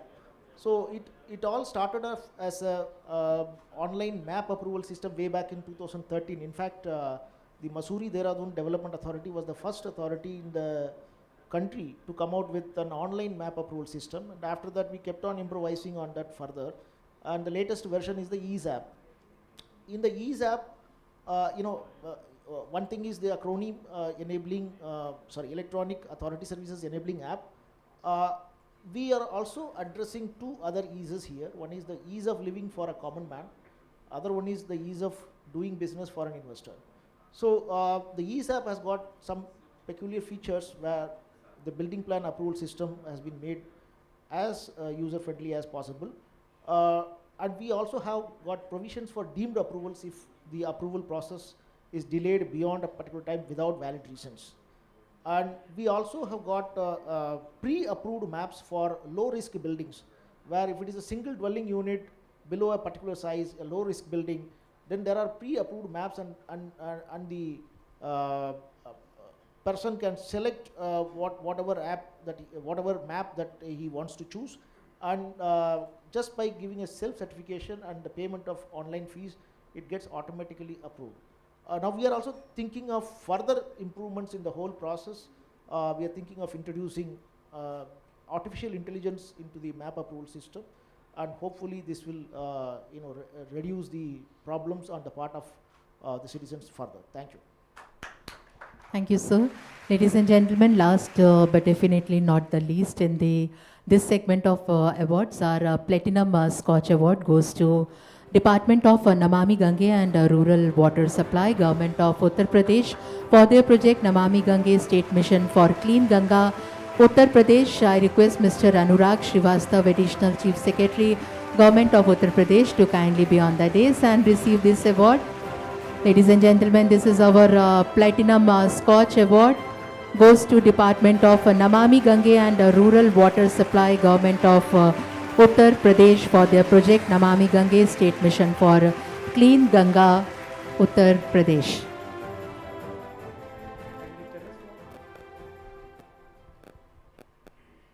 First of all, greetings from State Mission for Clean Ganga, Uttar Pradesh, which works under the Namami Ganga and Rural Water Supply project in the state of Uttar Pradesh.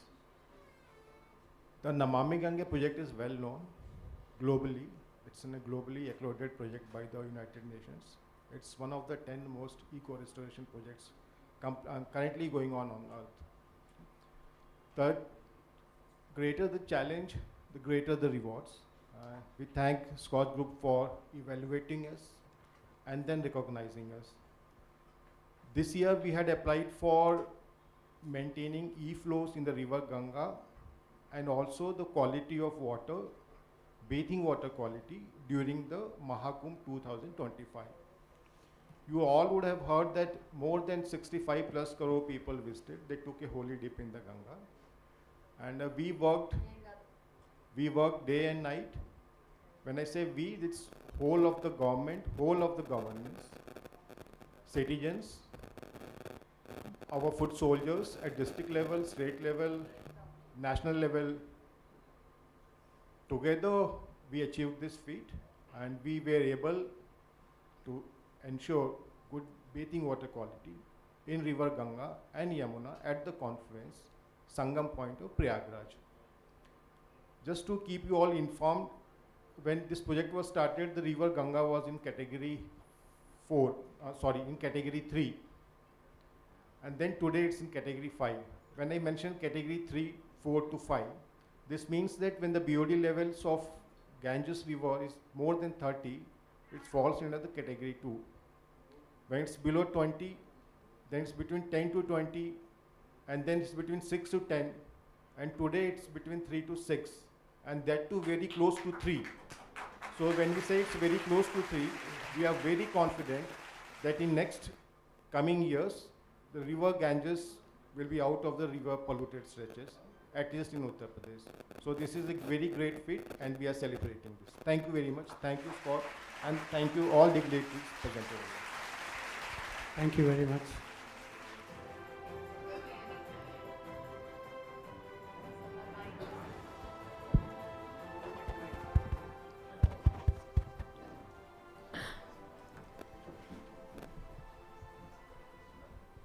Ladies and gentlemen, with this we conclude our 101 Scotch Summit. Thank you so much for being here. एक बार पुनः आप सभी से बोलूँगी, हमेशा बोलती हूँ, तालियों के साथ आइए हम थोड़ी सी ऊर्जा का संचार करें। सभी अवॉर्डीज़ को हमारी तरफ से बहुत बहुत कंग्रेचुलेशंस, बहुत आभार। और मंच पर उपस्थित हमारे सभी डिग्निटरीज इस समय जो हमारे साथ बने रहे, उन सबको भी हम बहुत बहुत आभार व्यक्त करते हैं। बहुत धन्यवाद। Ladies and gentleman, it's the time we should proceed for lunch. So after this commemorative group photograph, I request all of you to kindly proceed for lunch, and we shall gather as soon as possible for us.